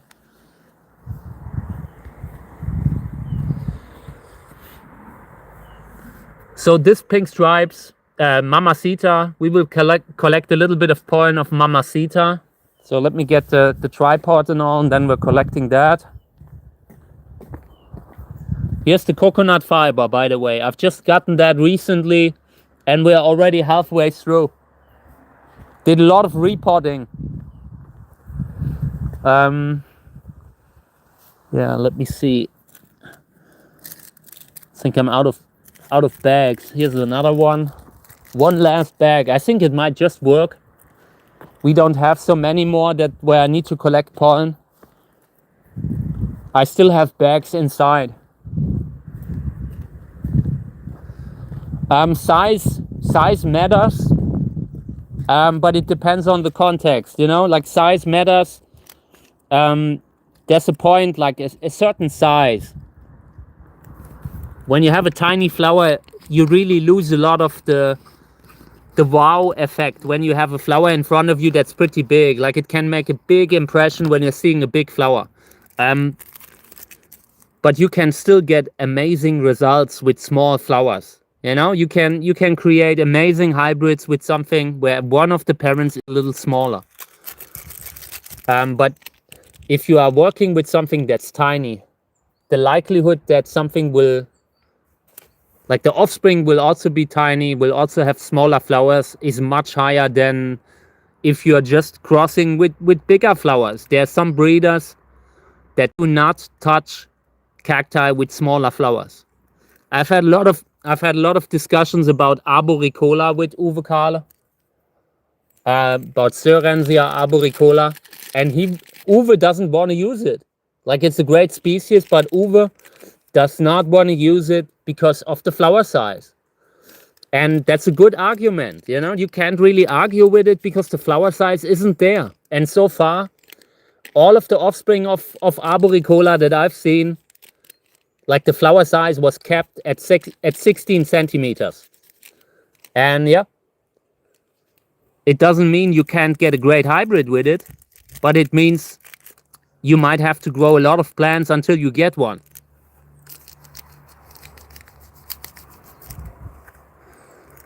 I haven't seen it, no. I haven't seen it. It's actually I mean, is it Mamacita or the follow-up hybrid with it? Like backcross with Otto Schulz? I mean, have they taken Mamacita and crossed in Otto Schulz again?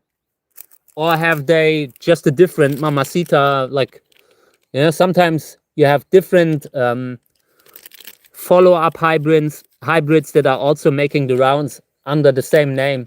I had a lot of hybrids with pink stripes that I got as pink stripes itself. Oh, okay. How does it look? How is it? Is it good? I haven't seen it before. I'm not really following a lot what's happening. Like in Asia, there are just so many hybrids that I lost track. And I never really tried getting in again, like getting a feeling again. When you have so many hybrids, I'm trying to grow original stuff with the little space that I have, you know? So the stuff that's out there, I'm not looking so much after that. That sounds great, yeah? In this case, we pollinated it with bamboy, I think. Could result in good offspring, could not. We will see. Also have a fruit there. In my opinion, Mamacita readily accepts any kind of pollen that you give it. Also has a tendency, like Otto Schulz, in my opinion, I'm not convinced that it's not self-fertile. At the very least, it has a tendency to pollinate itself. And I've had a lot of talks with Morgan Marusteri about Otto Schulz. And yeah, he told me everything that he grew from Otto Schulz looked very much like Otto Schulz itself. And Mamacita, the best hybrid with it so far. Haven't seen a better one yet. Yeah, I think. Like it's a hybrid by Cactus Vers. Edified from Macondo Cactus. And he lives in Spain. So the name makes sense, you know? Okay, this is enough. We leave the rest for the insects and all. We leave the rest for the insects. This is enough. I just want to have enough pollen so we can pollinate maybe a few columnar cacti, you know? And this is the second bag that I have. Check out the pollen that I have here. This is all different flower pollen. And when we're done, I will move everything back in and put it right into the freezer to keep it fresh. You can, if you leave it out, this will have no life within a month maybe. So yeah, Mamacita.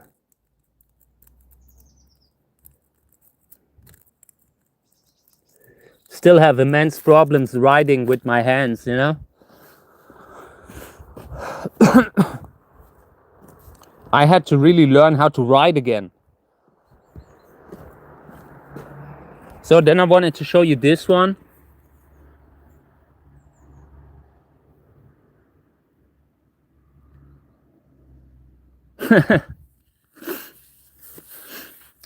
So yeah, this one here, Humkes Roro, by the way.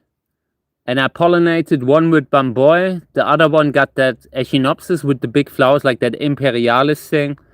The third one got an Arboricola hybrid. And the fourth one got that Rosa California hybrid. So all of them have good parents, in my opinion. Quite happy with them. This one here got Bamboy. This is a hybrid by Hartmut Kellner here. Let's have a look at the label. Dessau crossed with Gräsers Überraschung and Cantora Reinhard Liske 1433 G11. That is a classic Cantora hybrid by Reinhard Liske.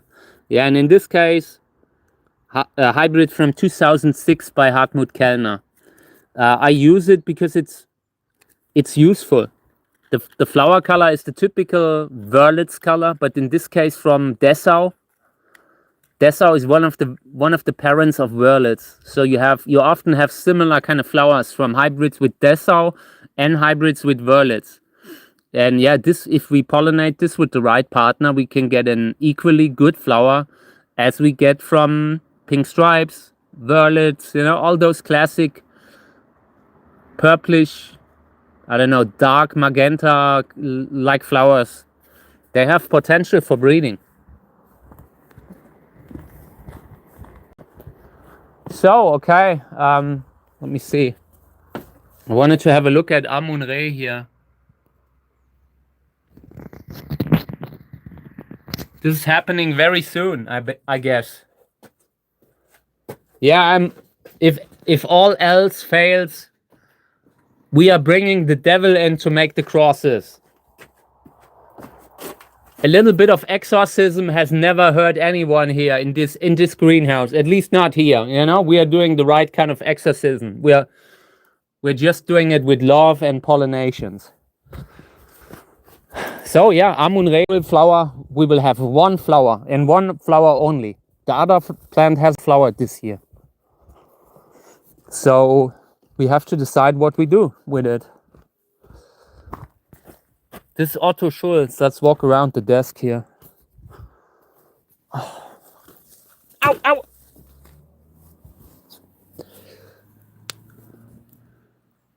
So this Otto Schulz Acacia hybrid. Here's a fruit. Let's see. Still a little firm, but almost ripe. We can already take that one down. The other one, this one will open now, like in the course of the day, and I think the others too. Like this one will open tonight. This one probably also. I could do time lapse with this thing. Just doing it like this. This is one of the options that we have today. Then I wanted to have a look here. This is that Teleflora hybrid that we had in the beginning. This was one of the first hybrids that have flowered this season.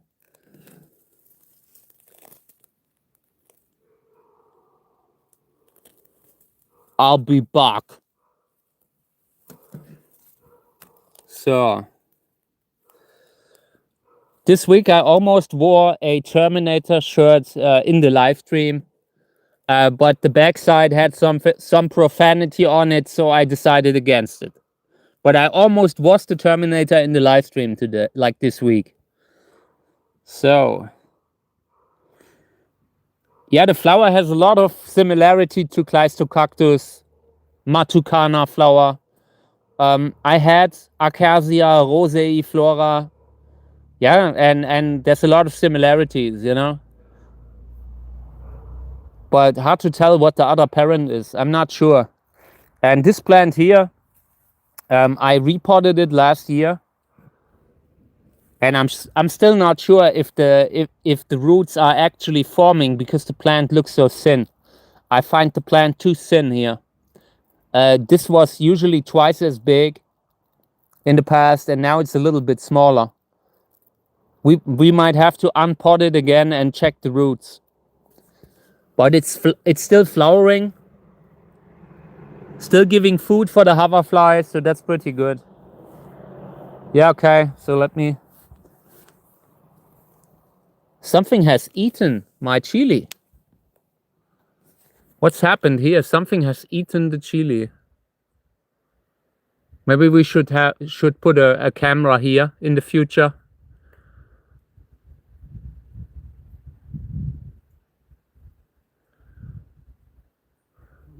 Thank you. I just like vintage stuff. I would have done a vintage YouTube channel. Like I have done one, but I'm not really right now. I don't have the time to do it. But one day I will return to it. You know, just sourcing vintage shirts, cool vintage stuff from flea markets and that kind of thing. That's my passion. I will do that when I retire. When I completely retired.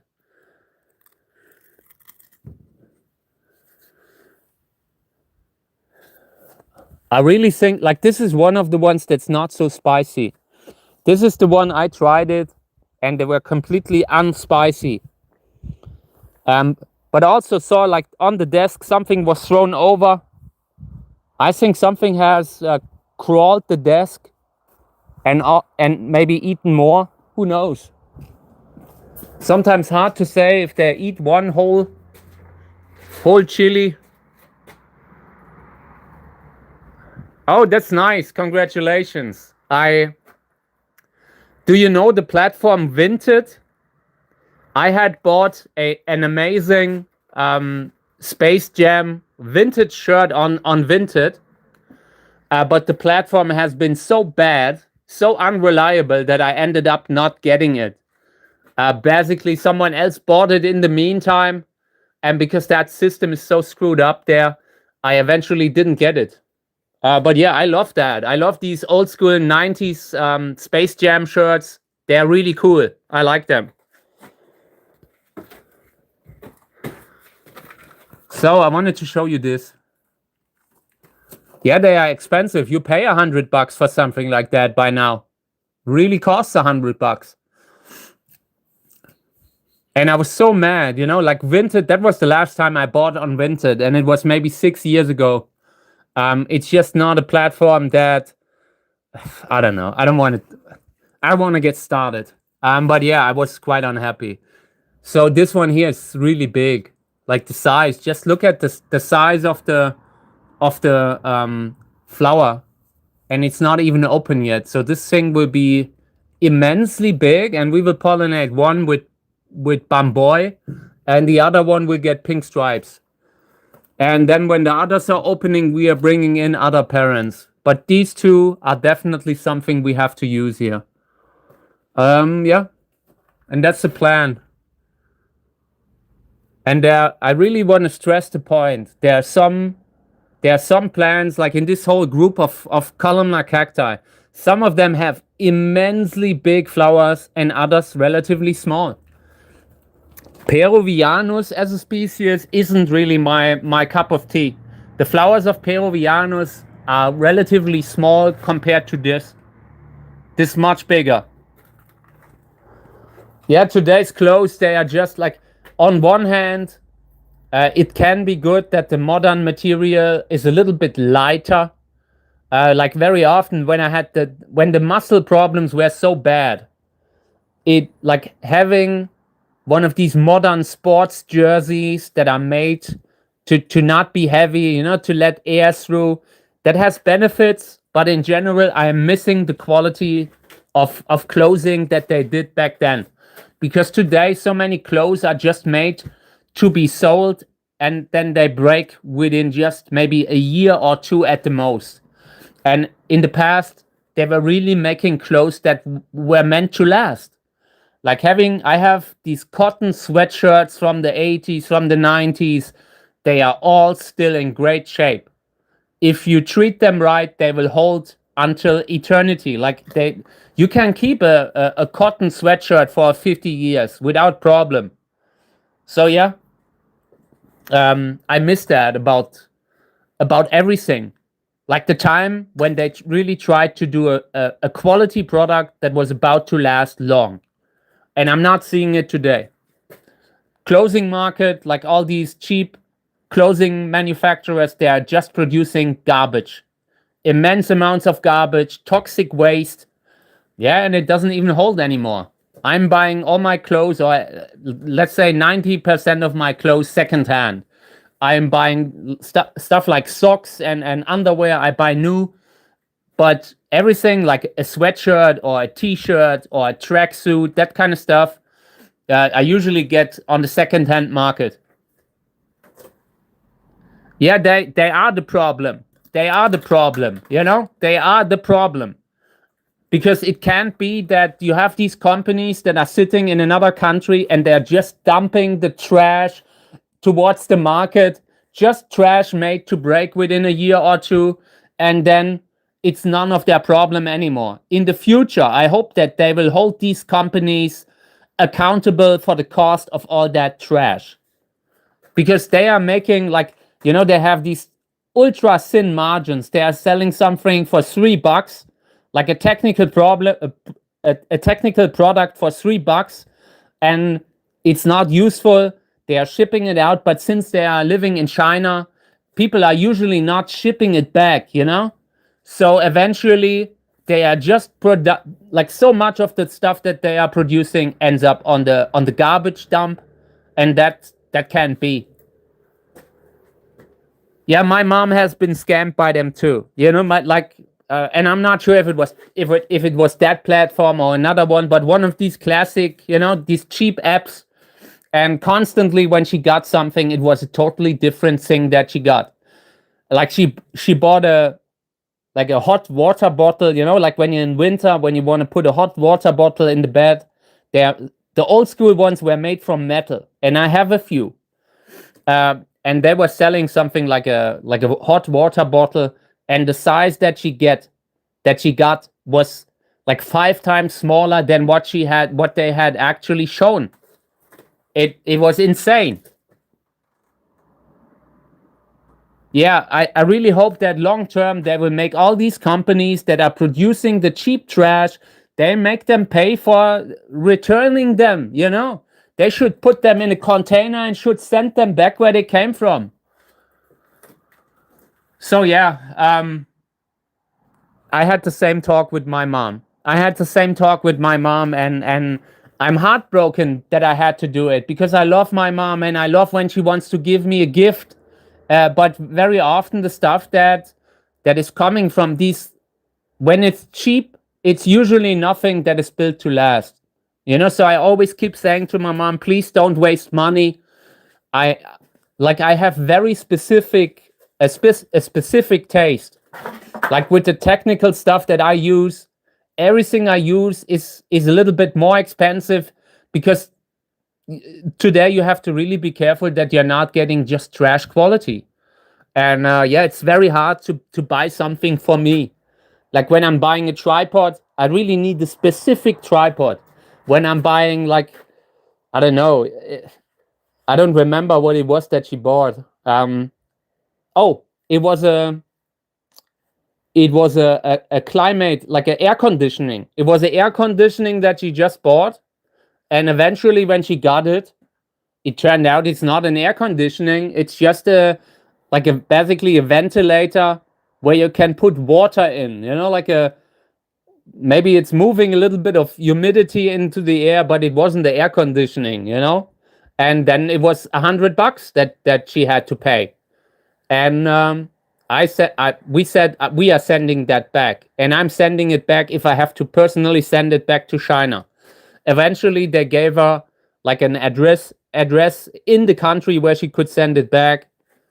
But that was the story with the air conditioning. You know, they're abusing that older people are like, I don't know. I don't want to say naive. You know, they're assuming that they are really getting what they are paying for, and very often it's not like that anymore, unfortunately. And I hate that.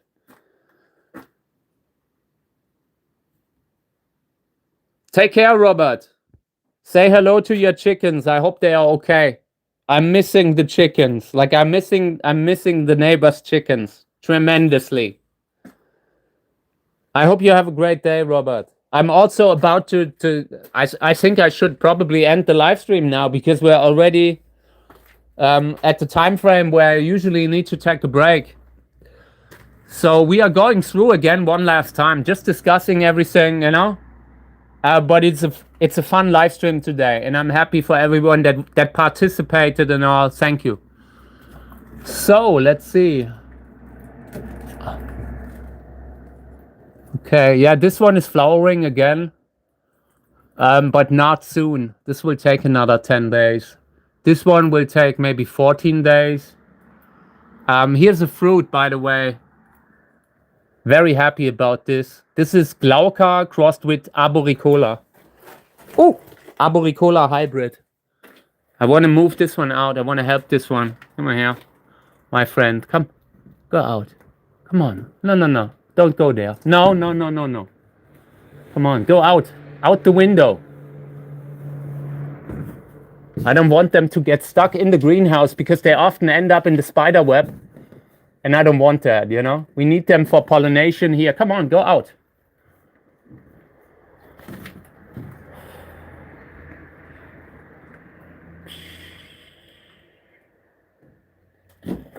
Ah, it's out. Nice. Yeah, I'm about to take off very soon.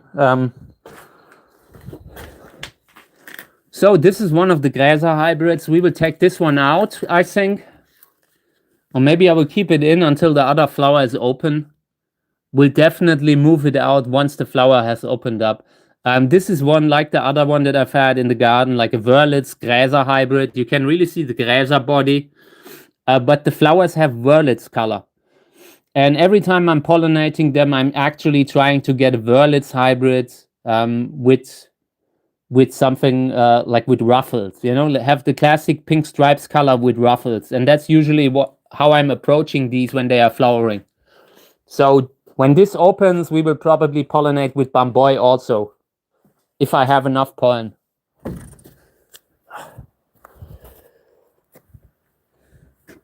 Later, I want to soak a little bit more coconut fiber here.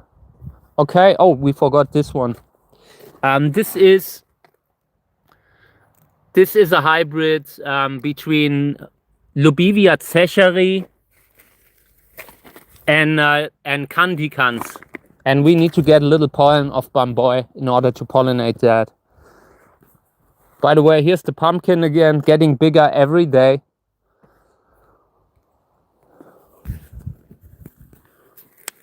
Look at this. Yeah, Kami and Mika. Mika is here. I've had an argument with my ex-wife this morning, and it got quite bad, and it will escalate. But I don't care because I'm quite unhappy. Like right now, we are basically sharing a little bit the how do you say, you know, like with the kid, just with the dog, you know. We are like, my wife just spent 2 weeks with Mika, took her on a holiday. And that kind of thing is difficult when you're doing it with an ex-partner. And in this case, I don't know. She's really pushing me. She's really pushing it.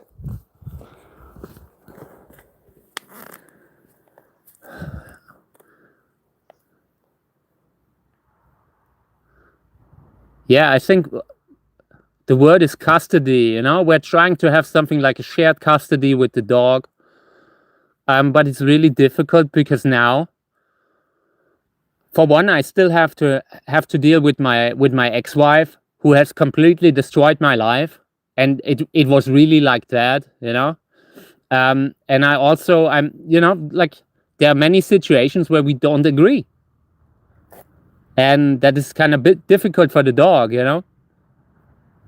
I also don't want to have it like when the dog is spending time with her and she comes to me, then she's sad because she's missing my wife, you know, like my ex-wife, you know. It goes, when you have a dog that spends 2 weeks here and 2 weeks there will always be someone that it can't spend time with. And that really makes me sad, you know, that I have that situation where the dog is sad because because we are doing it that way. I don't want to have an unhappy dog all the time.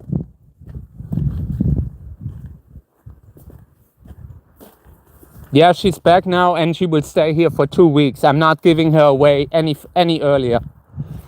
In the past, I've tried to, you know, sometimes I'm just naive, you know.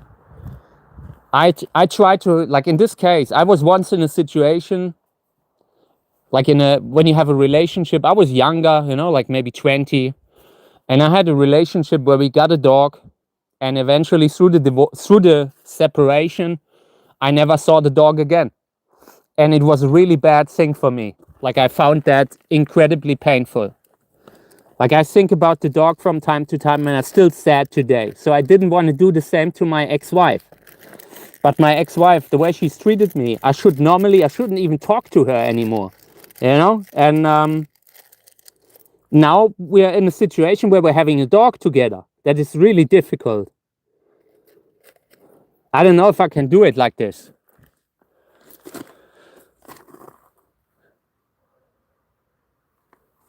So let's pollinate this.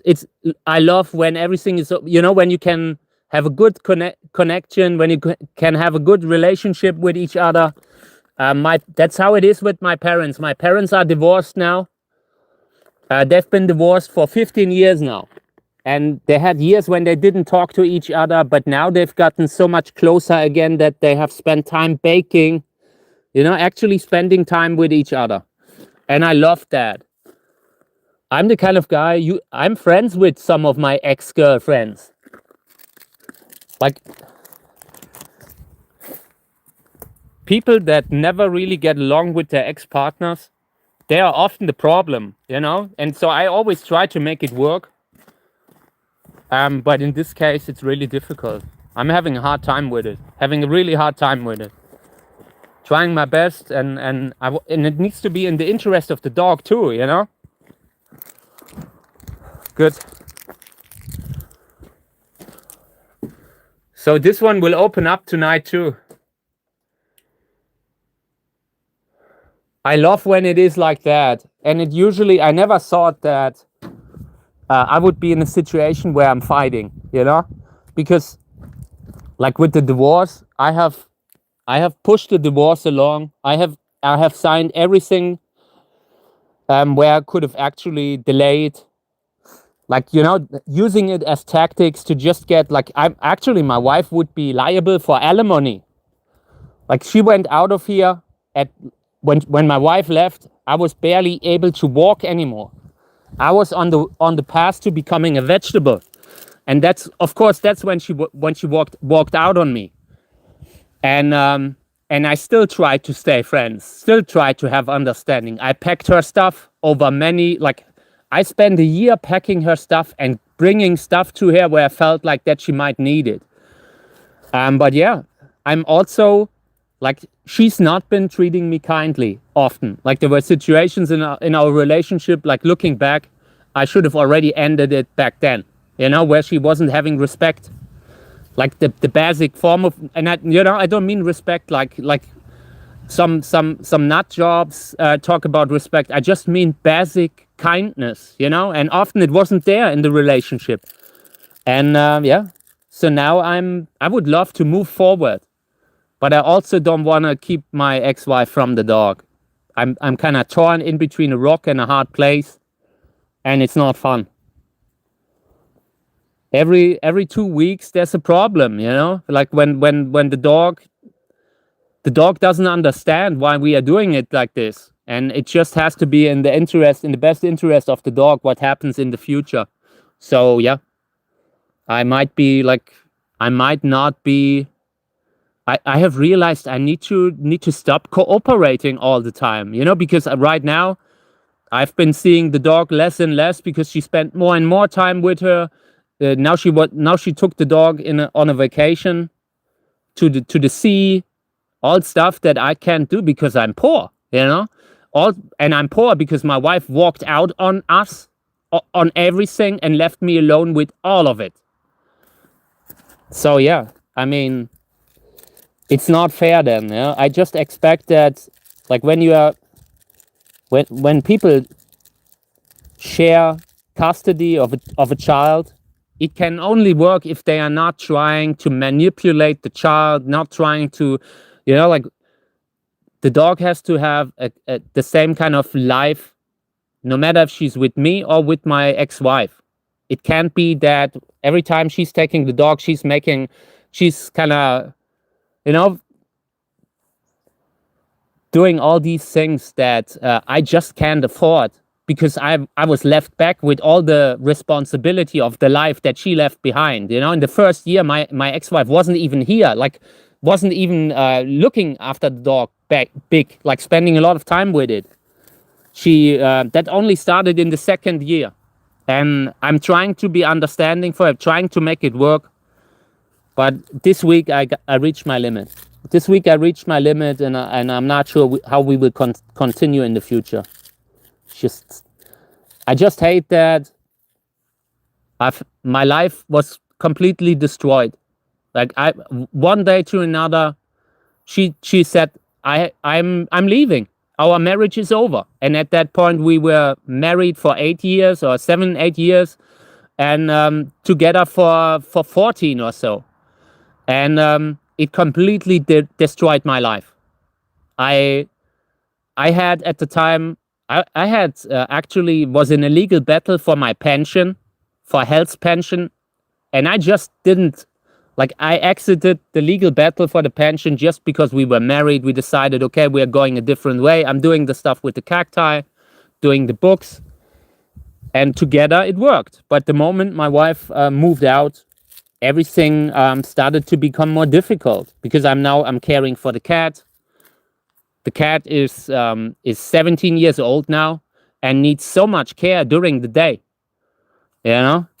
Then we've been arguing about stuff like vet bills, you know, because now the vet bills are still there. They have to be paid, you know. Yeah, that's it. I would love to move forward too, but I can't, you know. I can't, because I have the dog with someone that, the way I see it, hates my guts. Yeah, I really feel that subliminal hate, and I would love to not have to deal with it anymore. The only reason I'm dealing with it is because I'm naive, and because I feel like maybe we can still make it work. If I had said no, we wouldn't be having that discussion right now, but I didn't want to do that. So yeah, that's the situation with the dog. I don't know. I just try to make it work. I just want that the dog has a good life. And I want the dog to have, like, when we adopted the dog with this property, knowing that he can have a great life here. We have a green place. There's so much fun if the dog isn't always sad, because every time he's here, he's missing the other one. You know, like every time the dog is with my ex-wife, she's missing me, and every time she's here, she's missing the ex-wife. Having pets with ex-partners is just not good. I would never do that. Like, even married, I wouldn't get a dog with someone else. If I would get a dog, I would say, okay, I would love to adopt the dog, but let's talk about what we would do when we are getting separated. And I would have to talk right away, and I would say, okay, if we are getting separated, I would keep the dog because I've adopted it.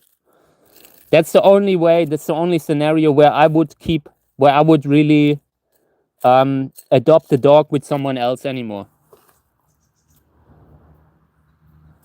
Yeah, I have other things in my life right now. That's true. But honestly, there are days when I would just love to have a normal life with my dog, you know? Just getting up in the morning, being happy that the dog is jumping through the garden, having fun, you know? But if that dog is constantly going back and forth, back and forth, back and forth, you're always having that it never feels home.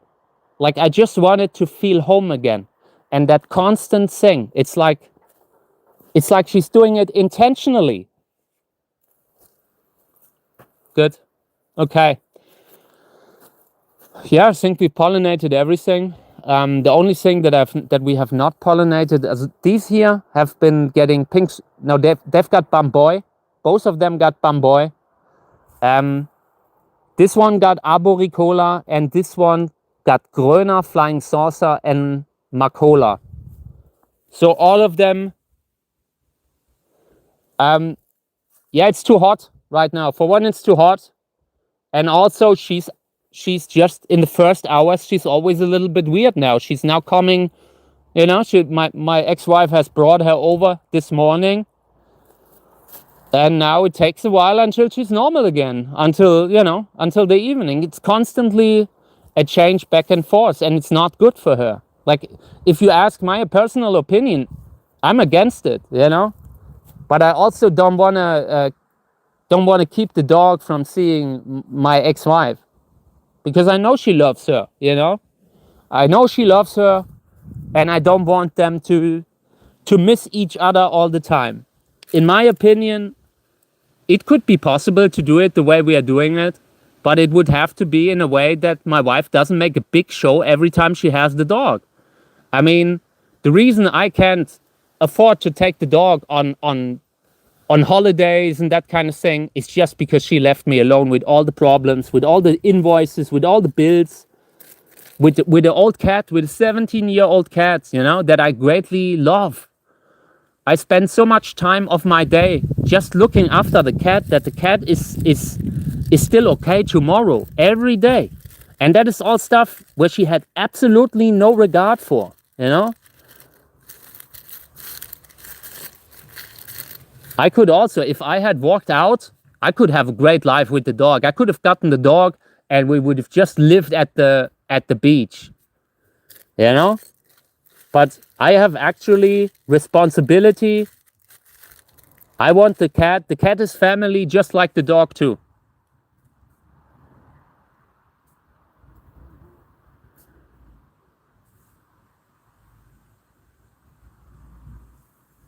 Yeah, I mean, it's just a constant back and forth. It's just a constant back and forth that is the problem, you know? Because how can the dog know that he's at home here if he's constantly checking out again, you know?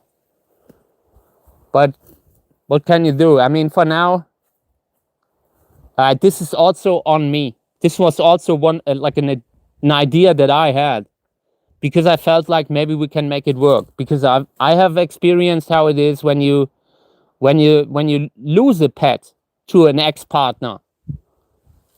So and ironically, because I didn't want it to happen again, I feel like it's happening to me again. You know, I feel like she's slowly but steadily trying to take away my dog. Like, it's getting to the point, like this morning it escalated because she had the audacity to tell me I'm not caring enough for them. And that was outrageous. I was so insulted that I draw a line, you know. I drew a line. I said, okay, this is the end. We're not debating about this anymore. I'm not talking anymore, because also when you're dealing with an ex-partner, you're always forced to continue to have an ex-partner in your life.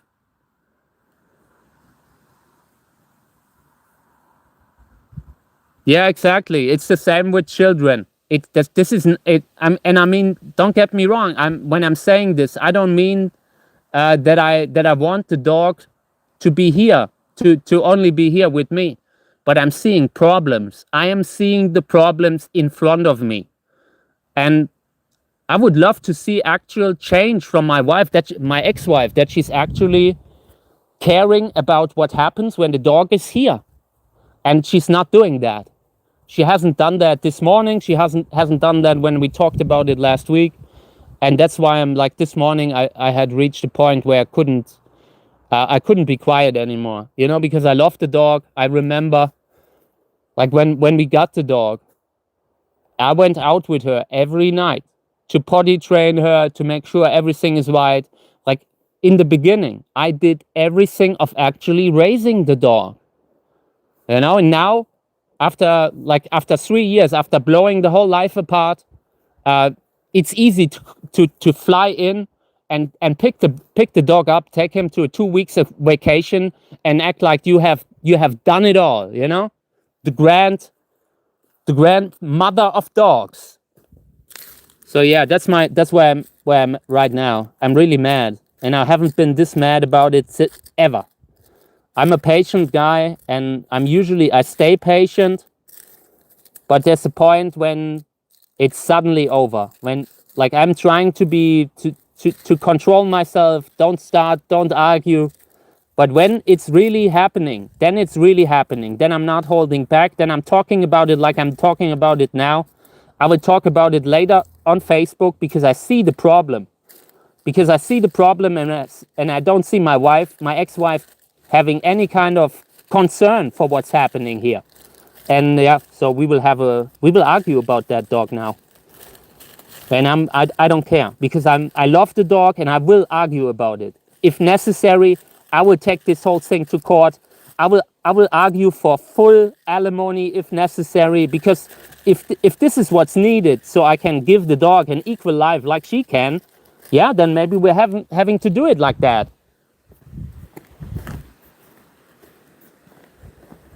Thank you. Mika is a girl. Snoopy was a boy. Yeah, thank you. I'm sorry that let me turn this around. I'm sorry that so much of the live stream was about this now, but it's just something I'm really in a situation where I don't know how we will solve this. This is a big thing for me. Because I love the dog, and in the last few months it started feeling more and more like it's not my dog anymore, like she's trying to take over my dog, and I'm not letting it happen. So this is the beginning of me setting boundaries. And yeah, I needed to say it. I needed to say it for it to become reality, you know?